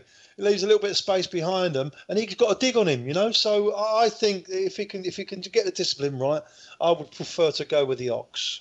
So Daniel also asks, are we going to hold on to Ozil? I don't think we will. I think he's off at the end of the season. Jeff, what do you think? Is he? No, I think Ozil will stay. I really do. I hope he does. But then again, I think we don't. Steve, don't we play better when the Ozil wasn't there? Because when imagine we play the Ox and we play 3 in the middle rather than having Ozil in the Bergkamp hole. Do you think Ozil's going to stay? Do you want him to stay? I think Ozil will stay. I think he'll stay for quite a few reasons. I think first of all, personal reasons. He likes London. He likes the fact that it's so open. It's so for him, it's such a good place to live. I think also as well, I don't think he has many massive offers coming in from other clubs where he's going to be in a big city, in a massive club and be the main man. Arsenal are putting together quite a big deal towards him. It's his last contract. I think he will stay. Sanchez is another question. I also think there's another player that won't stay this year, and that will cause more consternation than Alexis Sanchez going, and that's Jack Wilshere. We'll keep Ozil. I think he'll stay. But I think Arsene Wenger's mistake was to build a team that required Cazorla to be the linchpin when it was quite obvious he wouldn't do more than 20 games, and he would eventually get bludgeoned again, and we'd pay the price for it because we didn't go out and find a Cazorla replacement or a way to play without Cazorla, if you get what I mean. So that sort of left Ozil. I think the Bayern thing got to him badly, actually. We've been hammered home and away again. Yeah, and I think for him as German best team player of the year, he seems to, every time we've played them, he's had a massive problem. He missed a penalty against them in one game. Yeah. He's missed sitters. He's had a fucking nightmare. He probably hates them as a team. Scored a couple of goals against them, though, I think, as well, along the way. Yeah, but he's only 28, and this season, everyone moans at him. I've had my moans at him. When he last night, he showed in the second half what he can do, and he showed in the first half what he can't do. But he's only 28. He's played 33 games this season, 10 goals and 11 assists. I think, is that Premier League? That's total. That's all competitions. That's not bad, is it? It's 21 goals or assists in 33 games from a season that people are saying you're having a bad season. He does get knocked. He does get knocked off the ball too much, though. He's fucking frustrating sometimes. He really does frustrate me. But you've got to take you got to rock and roll with it, man. And the other thing is, he should have a lot more fucking assists if Kant's finished properly. Well, look at the way that goal. I mean, we didn't even talk about his goal last night, did we? He placed it. He knew. He went, right, that's going there. That was a magnificent goal. I loved it. And so was Giroud's. Brilliant. We didn't even forgot to talk about those. Giroud's finish was sublime. It was. Goalkeeper's got to stop that, though, Dan. Sure. Holy shit, though, isn't he? Fucking hell. The one that I really wanted to be a goal was the Hector Bellerin chance, which he headed wide, which went stabbed wide. That would have been goal of the season if he'd have got that. Yeah, going back to Sanchez, though, I've got a feeling he's going to stay. Sanchez. I'll tell you what. God, I hope he does. 2 things. I've heard he's bought a great big house in North London somewhere. Yeah, recently. You do that every other week, though, Geoff. Right, and second thing is, you know what? He knows he's the main man at Arsenal now, where he wasn't. He hasn't been a main man. He wasn't the main man at Barcelona, was he? He wasn't even the second man at Barcelona. So, and I think you can see that in his play. You know, he's much more. He's showing more flair. He's got more confidence now. You see, every time he gets the ball, like you said, Steve.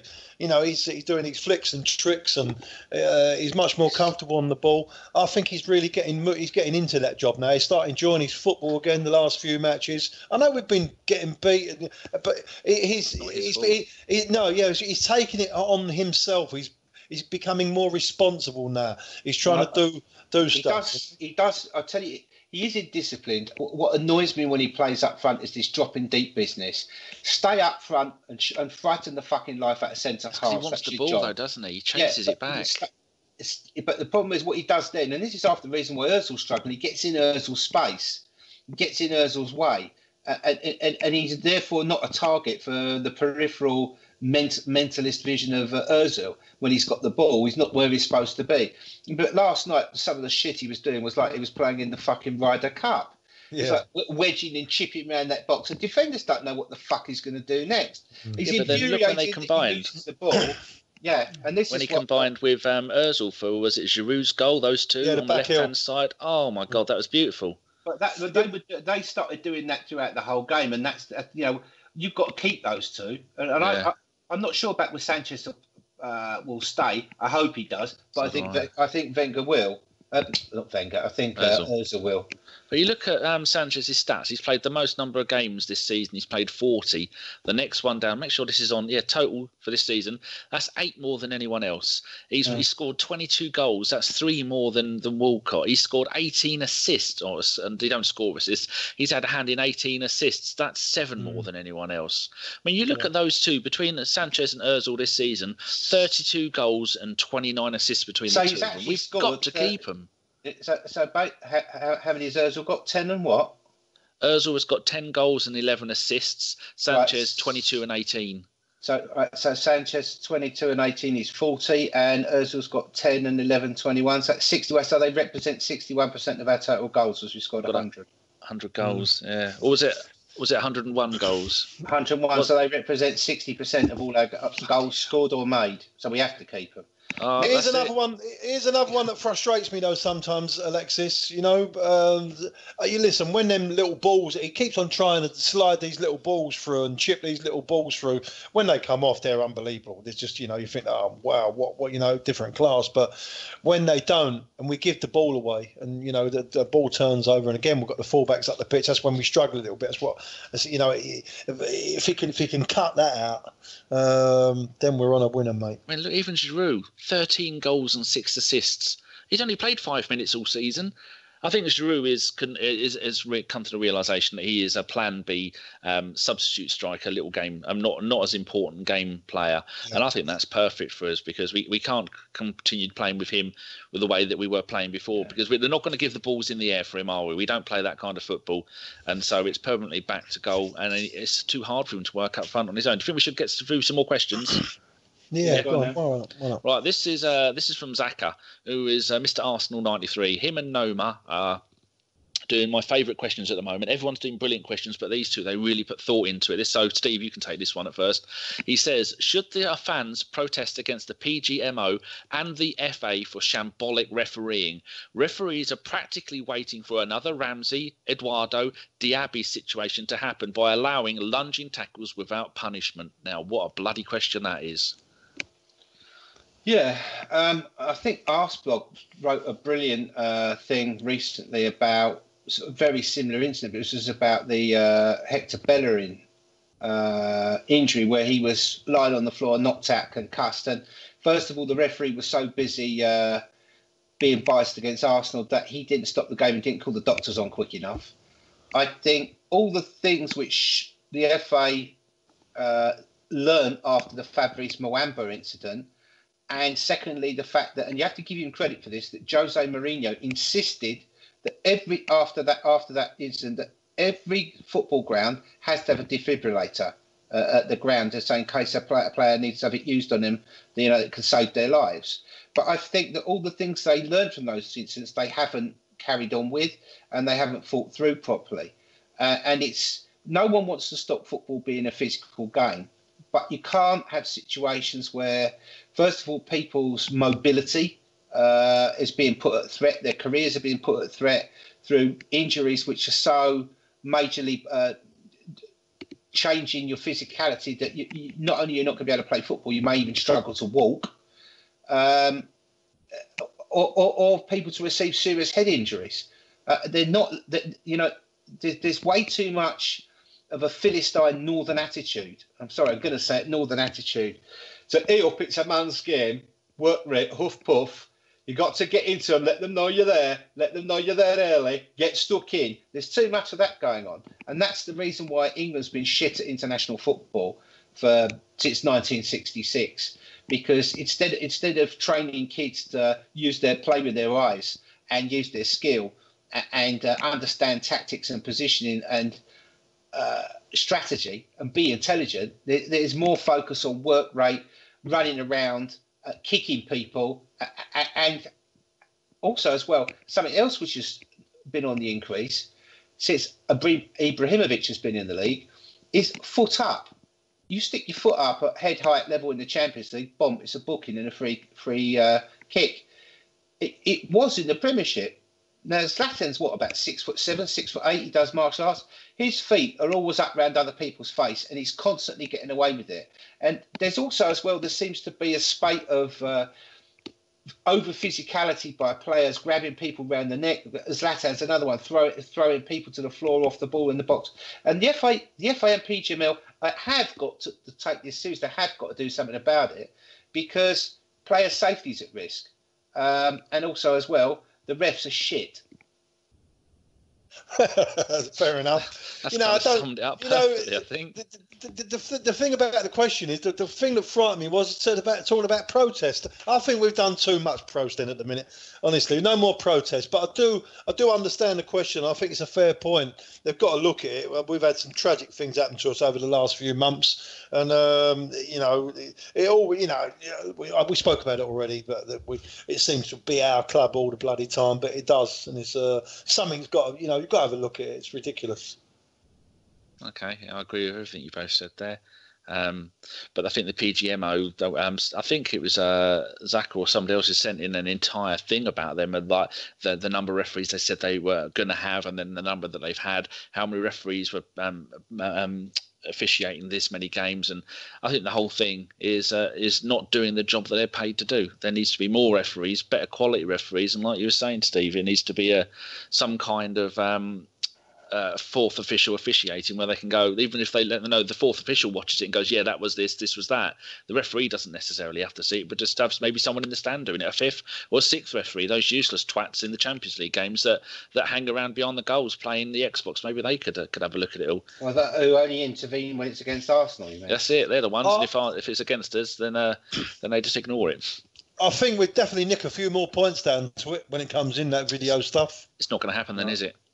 Well, I think the other thing is, I think they need to look at the geographical spread of referees. There's way too many refs in the northwest and way too many refs in the north. There's hardly any refs from down south. And actually, one of the things that might benefit the Premiership was, instead of having the head ref being Mike Riley, would be to bring in someone like Colina, who's an internationally renowned top referee, to act as a consultant to PGML. And, why not bring in top refs from Spain and Italy to ref some games who speak English fluently? They all speak English fluently because it's the language of football and it's required for the Champions League. Why not bring in some foreign refs? You'd soon see some of this inconsistency ironed out.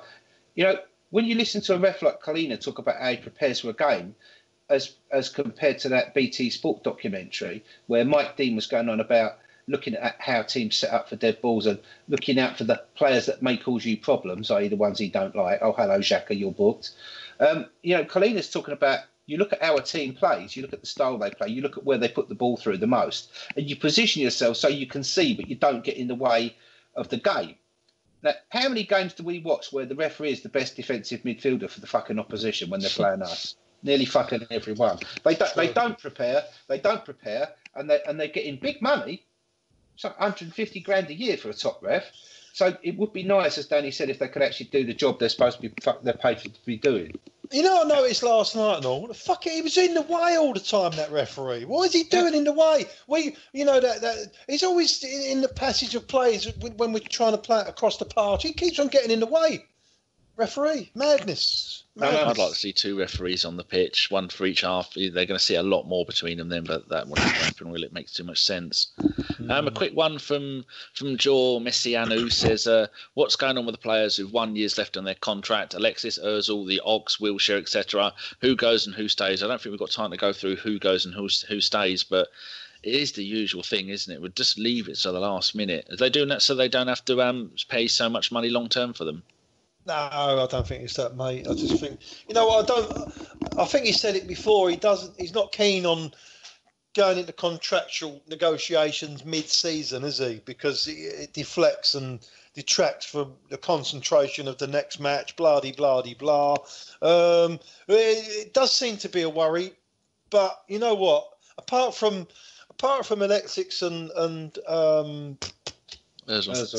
Ozil. All the rest of them, really, if you look at it, I mean, you look at people like Giroud. Where is he going to go after Arsenal? Think about it, right? No, Arsenal is really, well, that's what I'm saying. It's down, isn't it? There's a lot of them players that after Arsenal, right?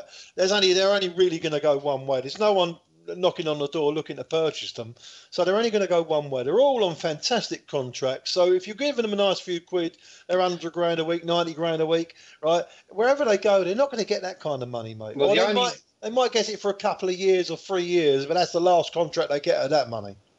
Yeah, the only one which is worrying is Oxlade-Chamberlain, and I also saw, because he's got 1 year left, and he's sort of saying, well, he wants to play more regularly, he wants to be a starter. But of course, obviously, at Arsenal, you ain't going to get that guarantee. He's got to be, he's got to put the work in to be a starter. Jack Wilshere has also said, apparently, I've seen in the Guardian and the Times that he wants assurances about playing. Well, fuck me, you can't even play for fucking Bournemouth week in, week out, son. So, and to be honest, I think at the end of his Bournemouth loan thing, I think there's going to be a lot of pouring by Arsenal over his medical stats and his things, and then there's going to be a decision made whether they. Because it's going to be a big contract for him. It will be £25 or £30 million commitment by Arsenal. They could actually save that 30 million quid in wages and get 30 million quid off a City for him, and know that he won't last the next season. Well, would you keep him, Steve? No, don't think he's. If everybody's fit at Arsenal now, I don't see where he goes in that midfield, and I don't see how he fits in. And what is he better than Mesut? No. Is he gonna do the job that Elneny did last night? No. Is he gonna fucking hold on to the ball too long and get caught and get injured again? Yeah, fucking sure he is. Yeah, true. I agree. Go on, Danny. Sad.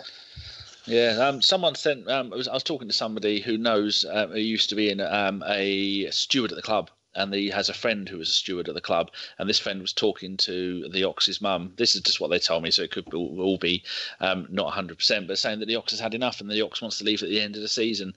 That a lot of the people have had enough of the way that Wenger does things, and that I think he said he isn't getting the chances that he deserves. And like Steve was saying, I reckon the Ox could go to a second tier team, as in you got the top 3 or 4 teams, the next level down like an Everton. Or, I think Chelsea would take him. I think they would, yeah, and then they would just let him loose. But that person who used to be a steward, we might have him on one day, and he said he's left the club now, so he can say what he wants. But he's got a lot of interesting things to say about his because he used to be the steward up at the executive boxes, and he's heard a lot of stories and things that he said he's willing to talk about. I can't see the Ox moving, honestly, because again he's got to think about where he's going to go. He's not going to, he might move abroad, something like that, but he won't. I don't think he's going to move to it. Where's he going to move? Who's going to take him? All right, Chelsea might take him. Who's he got to put? He's got a lot of players there that he's got to, he'll come up against. It depends whether Chelsea keep Hazard or not, doesn't it? There was. It wouldn't surprise me, right? It wouldn't surprise me if there was a surprise move by someone like Pep, and he nurtures him and plays him at right back, because that's the kind of thing he would do. That Pep, honestly. Right wing back. Yeah, right wing back. Yeah, because he might be able to do that kind of job. Pedro's been playing in that position for Chelsea. So has Moses. Yeah. And he said Remy Moses, and we need to get a wiggle on. We've been going nearly an hour and a half.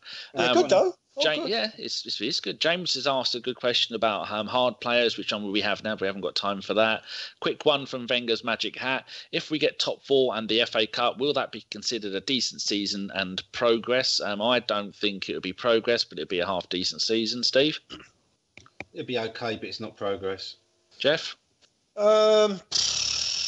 You know what? I think it'd be a miracle if we get top 4 and the FA Cup at the minute. It will be. Honestly, it'd be a big thing. But would it be progress? I'm not sure. I think it's sustainability. Right. Billy has asked us a question about Sanchez's contract. Steve Wright has asked us to pick our perfect team. And would we change formation against different teams? We can't really get into that one at the moment.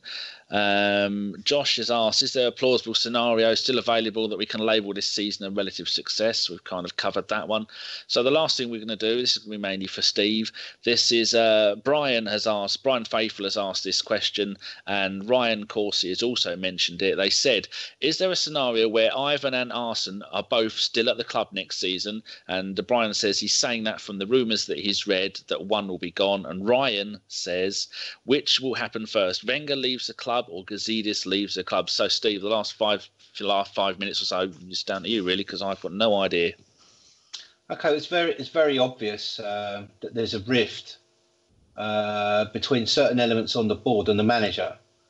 When Gazidis met fans on Sunday, he said that he talked about there need to be a catalyst for change, and that if Arsene Wenger's going to stay, then he's going to have to accept director of football. He's going to have to accept some of the coaching staff are going to have to go. He mentioned specific names. He mentioned Boro Primorac, who's Wenger's lifelong sort of assistant. Jerry Payton's name keeps coming into the frame. Thank fuck, because he's useless and a yes man. And he's also talked about bringing in, a big former name player to work with Wenger. Although it might be popular with the fans, the big question about that is whether, A, it would work, and secondly, whether Wenger would accept it. There's a few suggestions and names, let's not go into them. But basically, along with that, there's upgrades on scouting, improvements to tracking players, more in using the technical company that we bought, the stats company we bought, the video coach that we took from Leicester. Dick Law's probably going to stay for the next window, but there's got to be a shake-up there as well. So the point is, Gazidis has said all that. Then Wenger said, "Oh, these are not important; they're superficial," which shows really, having said that in public, that he doesn't really consider them important, doesn't really want to embrace them. I would take that to mean that he doesn't want to change. From what I've heard, from rumours I've heard from people in the city and people who are closer to the board or sit in the Diamond Club lounge with members of the board, is that actually Gazidis threatened to resign. And he was told no. He said no. He threatened to resign because he felt his position was made untenable, that he couldn't manage an employee. He realises changes need to be made. Perhaps Arsene doesn't want to do them. I think the big problem is Stan Kroenke. I think Kroenke likes Wenger. He wants him to stay. Wenger makes him money. I think Wenger wants to stay. I don't think Wenger wants to change. And I'm afraid Arsene's going to have to change. I think there's going to be a compromise here. I know a lot of fans don't like Ivan Gazidis. I'm sorry, I'm going to have to say something. A lot of it might upset a lot of you. It's because you don't understand business and you don't understand how that end of the club's run. Gazidis is a superb managing director who's hamstrung by a manager who's got way too much control. He's actually out of control because he's managing himself. Gazidis should be his boss, not the other way around. But the fact is that we've got what we've got, and I think Kroenke will look to get a compromise. I think he will use his son, who is a winner and someone who's an ex-sportsman he likes to win. He's an Arsenal associate board director. I think he'll use Chips Keswick, and they'll say to us, look, you've got to accept a few of these things. You've got to accept the sports psychiatry. You've got to accept the medical stuff. You've got to accept all these things because we're falling behind the clubs. You've got to accept that, and you've got to accept the football director, because when you're not here, when you've gone after this contract, this bloke's got to have been in the job. He's got to learn from you. He's got to see what he's doing. And we've got to make this transition. This is what this contract's about. It's transition. It's not, 2 years celebration for you. And I think Ivan Gazidis could get a job in top sports, probably in quite a few places around the world. But I think him and his family have made London their home. I think he's been at Arsenal long enough. It's a project that he wants to stay with and wants to pursue and wants to take forward, and he wants to go into the next era of Arsenal. So I think he, as a business person, he will look at the facts and say, in 2 years, Arsene Wenger will be gone. He won't get another contract, and I'll be the boss, and I'll be running this club my way, and I'll be Stan Kroenke's man then, and there'll be no Wenger. The new manager will be here under completely different structure and terms. So I think he'll stay. It might take a bit of doing. It's not money with him. And with Arsene, it's manipulating him around to getting him to accept the fact that change has got to happen. But there is a rift there for certain.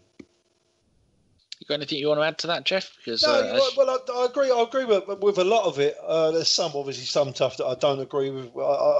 I know that people say that Wenger he runs a club from top to bottom and he's the be all and end all and he makes all the decisions. I don't agree with that. I really don't agree with that. If they want to sack him, they will sack him. I don't think that they want to sack him at the moment. I still think that they're happy with what he's doing. I don't agree with with some of the stuff with regard to it accept all the sports science, the training stuff, and implementing improvements for the playing side. You know, I don't think there's a problem in that. I just don't agree with the.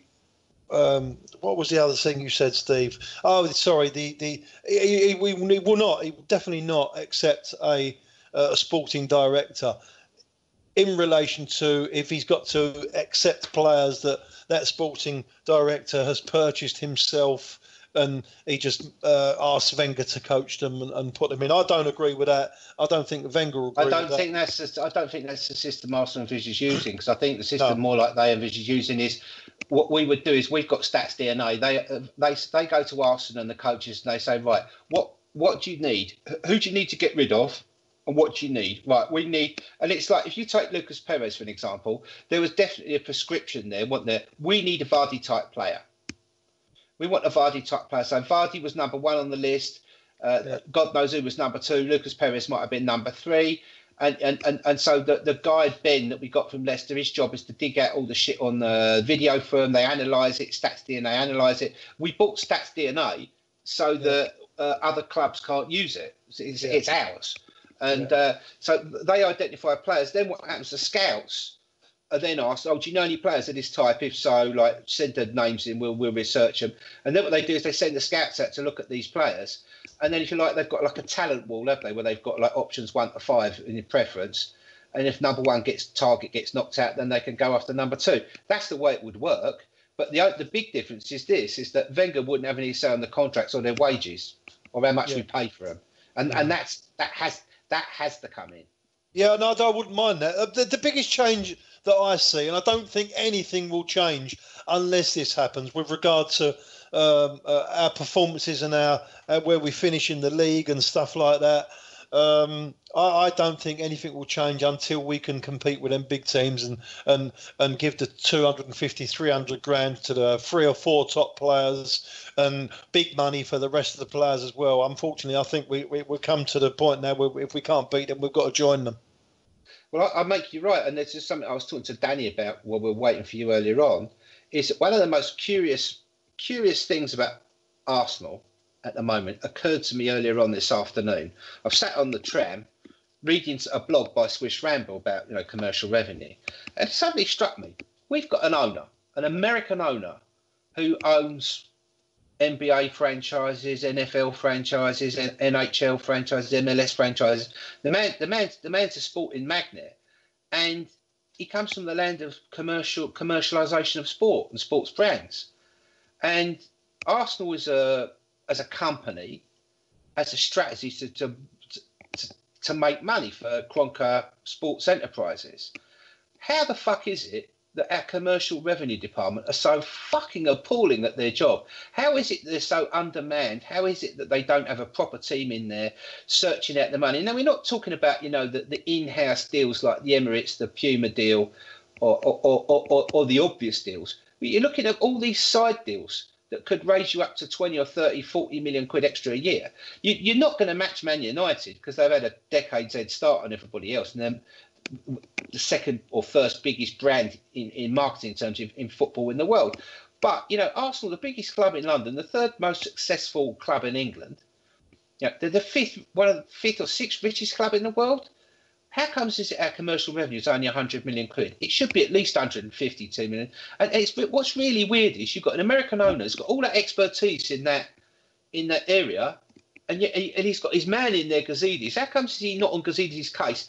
Sort that commercial revenue out. Is it certain elements on the board who consider that a bit vulgar and use the excuse of, the fans may not like it?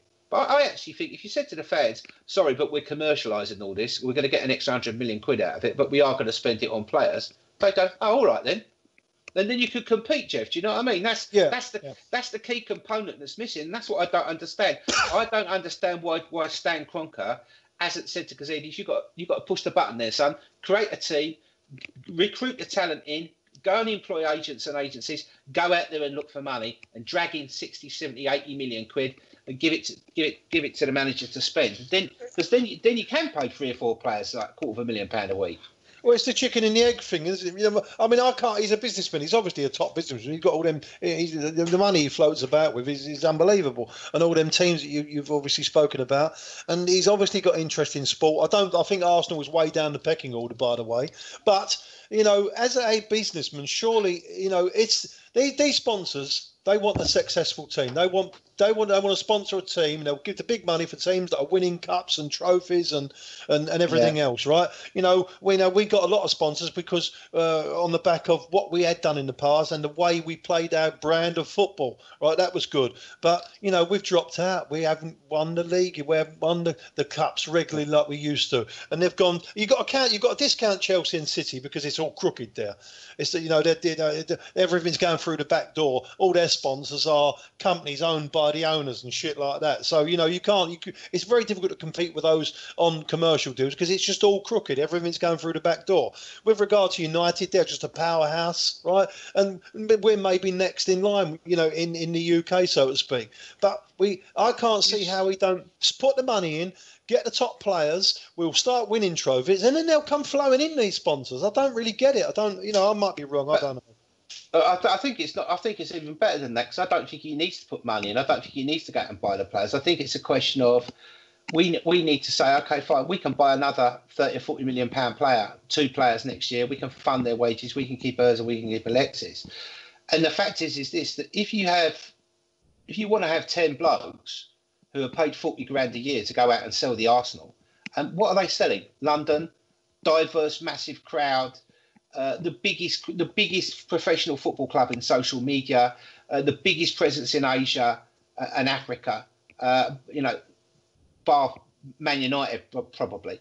There's a lot there for advertisers and marketers to seize on and work as partners with Arsenal. It's just not being sold in the right way, and it's not being sold in the right way because there isn't a dedicated bloke running that team. There isn't a dedicated team, and they're not incentivised. If you've got blokes, if you had 10 blokes on 40 grand a year, that's 400. That's 400. That's 4 million quid. It sounds a lot of money until you realise one of our players gets that a year. But they only need to bring in 2 deals, and all that money you spent, you've got it back. So it's just insane to me that someone like Kroenke hasn't told Gazidis, get a team, get an agency, go out and drag 50, 60 million quid in because it's there to be got. Yeah, I mean, the only other thing is that that's what Chelsea and City have done, haven't they? They've ploughed the money in. And they have, unfortunately, they've overtaken us with commercial revenue stuff, I would imagine, because they've won cups and they've won trophies, they've won leagues, they've won Premier Leagues, so they've overtaken us now. It's like anything. You've got young kids that are coming through now, 7, 8, 9, 10, and when they're going to school and everyone likes the way the Man City play and the way Chelsea play. I should imagine all these young kids that are growing up now, they're all buying Chelsea shirts, mate, because they're the most successful. You understand me? It's just the way it is. You're making me sad by saying that. We need to wrap this up because, as usual, we've just treated it like we're having a chit-chat rather than we're actually putting out a piece of social media. Quick thanks to Jack Booth, AFC Bonesy and Mark, and also Remy. No, if I ate them, it makes me ill, sadly. Right, predictions. Crystal Palace away next Monday. I think it's an 8 o'clock kickoff. I'm going 2-1 Arsenal. Theo Walcott to score the first goal. Geoff? Yeah, I'm going to go 2-1 Arsenal, and I'm going to I fancy Alexis and get one. Ooh. Steve? I'm going to go 3-1 Arsenal, and I'm going to go Mustafi. Oh, look at you being all different. See, things like that, he should get 10 points for, mate, not 5. No, that's only the reason why, because he scored against City, but he seems to now Koscielny's not playing. He seems to want to go up for corners. He's quite a good header of a ball, and also as well, I quite fancy Palace's defence aren't as good as they might think they are. And we noticed Fife has started doing lately the predicting how the goal's going to happen as well, thinking it's getting him extra points. The boy's deluded. He's spent too much time around all that goal bullying. He's been saving up. He's leaving because he's having a sweaty sock night tonight. He's all tartaned up. So he's trying to gerrymander, Danny. That's what he's trying to do. The old gerrymandering. Yes. Thinking aloud. Right, Geoff, have you got anyone you'd like to say hello to? Yeah. As I like to call it, the gentleman's nod, because we're not 14, we don't wear baseball caps, and we don't do shout-outs. Sniper. Clock End Sniper on Twitter. Brilliant, honestly. Great account. Don't really get involved too much with all the arguments that go on, but he's very, very good in what he says. Oh, that's lovely. Steve, is there anyone you'd like to give a gentleman's nod to?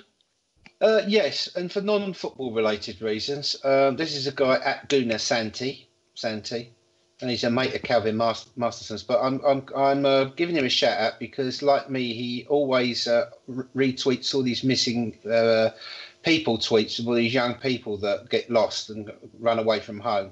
And he helps me out with that. And there's another guy called @Charles Barber who's a big Arsenal fan. Yeah, he's always retweeting lost people as well. So it's something we do because I lost my daughter once for a day, and it was the most terrifying fucking experience ever in my life. Luckily, I got her back safe. And touch wood. Yeah, no, I wouldn't want anybody else to go through it. So if you can help by RT in any of those things, please do. That's very nice. And finally, my gentleman's nod is going to go to someone we all know and love. A wee little Scottish fellow called @JOKMANAFC. Now, we all see people do... Yeah, we all do. He's writing a wonderful book as well soon, so he'll be on for that. We want to get him on as a guest anyway. He's part of the wonderful Goonosphere, who also don't do enough podcasts. Daniel and Stokes, pull your fucking fingers out and get more podcasts. Stokes is getting married, the tart. He ain't got time. Oh, he's struck gold there, the jammy bastard. Anyway, so when people go and do these YouTube videos, it's talk for 4 seconds, and it's a cut, then it's 4 seconds, and it's a cut, then another 3. Jock now does his very own YouTube channel, The Kilted Cannon. So if you go and have a look at his timeline, go and find that and go and watch it. He's only getting 50-60 views at the moment, so I've subscribed to it and I watch it every time he does it. He usually does it while he's decorating. The last few have been in his car. But he does the entire thing unedited. Like most of our podcasts that we put out, there's no editing in our podcasts. But it goes out now as we've recorded it. Apart from that bit where I said I got excited by Steve's front three, that made me a bit moist, and I shouted at the time when I shouldn't have done that. But I think I'll even leave that bit in. So it's not easy to someone to sum up a game, and he's now got it down to under 10 minutes. Jesus, imagine if we had to do it in 10 minutes.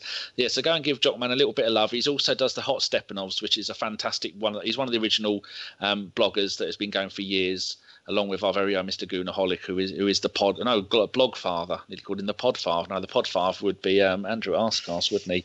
Who answered one of my questions, and he said that Wenger keeps taking Walcott off early just to fuck with me, which is really nice.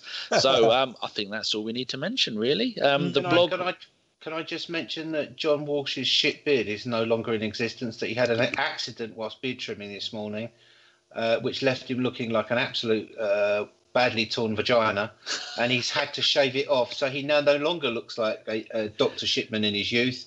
He now actually looks like a reasonable human being. John assures me this won't continue for very much longer, and that the shit beard will be back, though. Good. And while I was talking about blogs, this week's blog is why Arsenal should go all out for Monchi. Now, I thought that's what you get when you do too much weed. Apparently, Simon, who is at @SR_Collings, who is one of our wonderful, I think we've got 4 bloggers at the moment, 3 or 4 bloggers, I can't remember. Brilliant, all brilliant as well. Yeah, they are all brilliant. And I would like to say a little bit of congratulations to our very other Geoff, who was named after you, Geoff, who does all the blogging stuff in the background and never gets any credit for it. He has lots of credibility. Mate, he's such a handsome bastard. He don't need no more credit. And he's the only one out of you lot that's ever fucking come to see me, and he lives in Canada. That's disgusting. Yeah, so he smells of Old Spice and taco meat, and without him there would be no blogs. So I think he's at Hullen Funden Flirden Funden, something like that. It's about 26 letters long. Right, I'm babbling. Time to wrap this up. Thank you very much for joining me, Steve. Been a pleasure.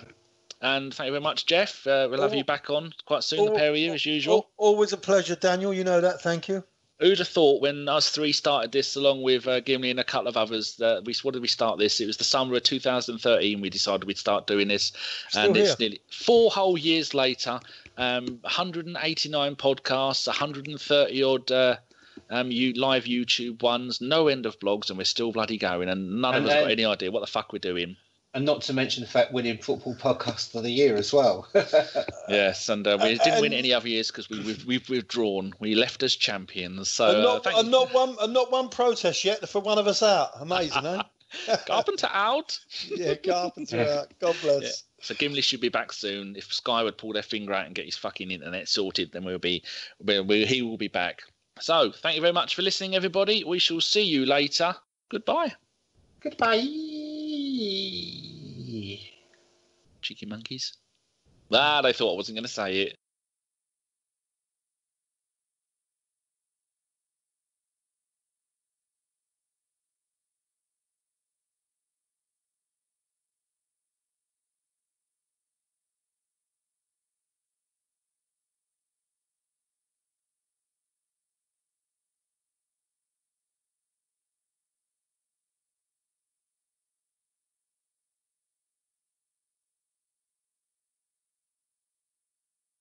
Anyway, go on, boys. I'm off out of it. Yes. All right, Jack. Yeah. I'll see you shortly. Thank you very much. Get out there and blast it out, brother. Yeah, I'm going to go and get this. There's fuck all editing to do because we're all pros. Yeah, let it go. Let it go. Yeah, let it go as it is, mate. Sweet. Will do. Just hope that the audio was a bit. Well, this pod is going to be called just the three of us, so we can either have 3 is a magic number. Hold on a minute. That's a good shout. Hey? There was a song called We Three. It was a saxophone thing in the 90s. Yeah, I know. I'm just getting YouTube up. Just put 3 in. Wasn't there a TV show called Just the Three of Us, or is there a song called Just the Three of Us? Oh, that's just the 2 of us. Yeah, just the 2 of us. If you need to go, Geoff, you can. No, 3 men in a boat. 3 men in a boat. Is that a song? No, that's a famous book. Famous book. And actually, Arsenal players in Scotland, they reenacted that. It's by Jerome K. Jerome, 3 Men in a Boat. Oh, yeah, that's right. I saw that in the week, that. Yeah, it's like Alan Smith, Kenny Sampson, Lee Dixon, wasn't it? 3 Men in a Boat. Go on, that'll be all right. Yeah, 3 Men in a Boat. So what song is that? A song? No, not a song. That's the title, no? That's the title. Oh, you want it to call 3 Men in the Boat the title? Yeah. Why not? You sure? I don't know. I've got no idea what that means. I'm going to go anyway. God bless you, boys. I'll let you cheers, Geoff. Stevie, time, mate. Bye. Bye. I'm just looking at 3 Men in a Boat. What does it mean?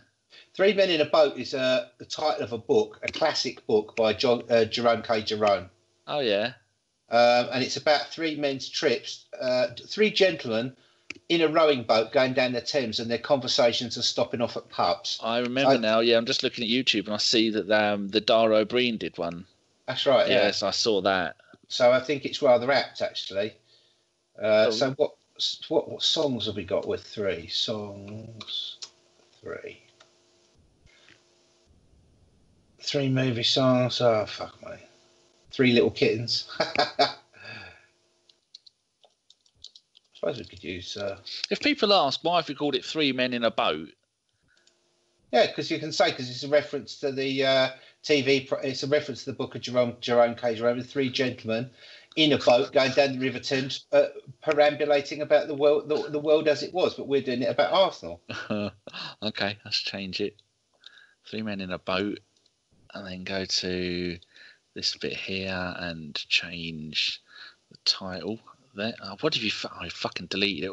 Who is the arsehole who decided that the rename button and the delete button in Windows are going to be right one above the other? There are cunts that people do that. Fucking arsehole. I'm getting old. I have to look closer. I've got a 26-inch screen, and I still struggle sometimes to see the writing. They haven't got a thing to make the writing bit bigger. A bit bigger.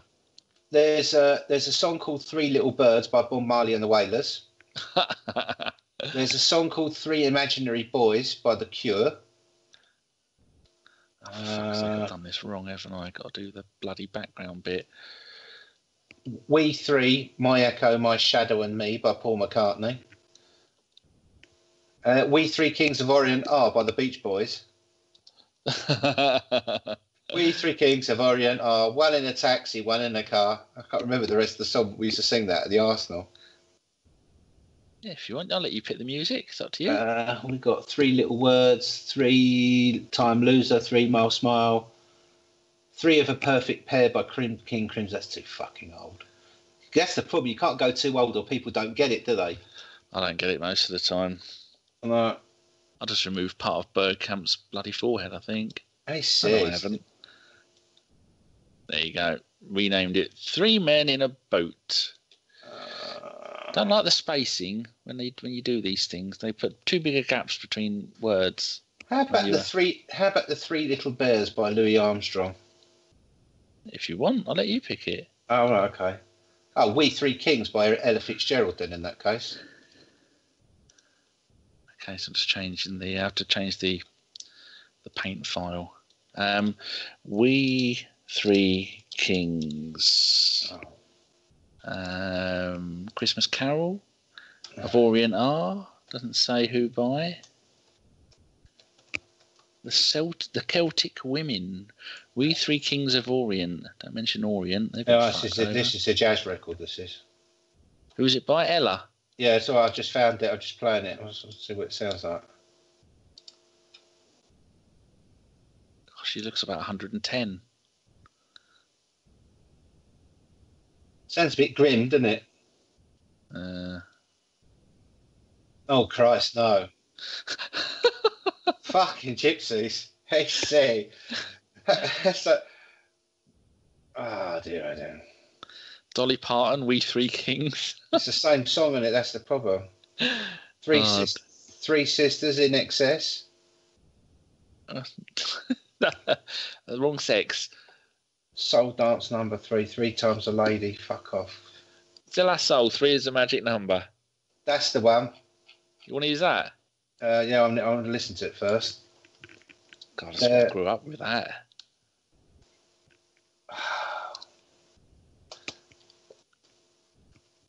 What's it called? 3 is what? 3 is the magic number. It's a fantastic song. Great album. They were great back in the day.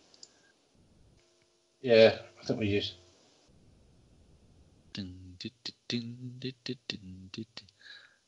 Got to have. Yeah, that'll do, wouldn't it? Soul. That'll do, wouldn't it? I don't even have to go and get it from YouTube because I've got their entire discography. There's another record by Massive Attack called 3. Massive Attack were brilliant. Unfinished Symphony was their best one. Well, their most famous, but I'm not very good with music. I just like what I like. You know, all my favourite songs, I couldn't tell you any of the lyrics to my songs. Not a fucking clue. This is where I always know where my phone and my keys are, because I don't have to remember lyrics to songs like women do. And they go, oh, no, there's lyrics to every single song. Where are your keys? I don't know. Because you filled your brain full of shit. That's what we should use this one. Can you hear it? Nope. What is it? Don't start singing. I'm going to use this for the extras, so don't say anything libelous. All right. Again, you've already done enough for those. Massive Attack. Jesus. It's the song the bloody cow died to. Oh.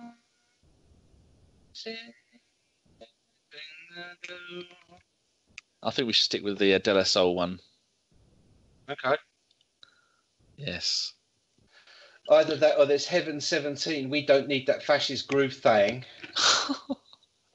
I think with the De La Soul one, it's gonna people know what it is straight away. Yeah. With a 3. Let's lose that. Let's use that. I think it's when you've got three, and I think it's more intimate, and it is like you said, it's just like a chat and you're having in the isn't it? It is. Yeah. 3 men in a boat. Yes. Right. I should go and get that song. And haven't got another game till Monday now, have we? I don't like playing midweek games. That's what they need to stop. Stop midweek games. Everyone plays on a Saturday at 3:00, and then all the games should be on TV like they are in Spain. It's bullshit that they fuck us over like that. I think what you should be able to do as well, and I think this is one of the things that will come after the bubble bursts. I think you'll buy an Arsenal season ticket online, and you'll watch through Arsenal TV. You won't watch through Sky. Well, they should also have Premier League football on TV. They should BBC and ITV. They should both get one game a week where they're allowed, like maybe a Saturday or a Sunday game at 3:00. So people can get watching it again, because it's come far too elitist and far too expensive for the common fan to watch it, and it's younger kids won't be watching it.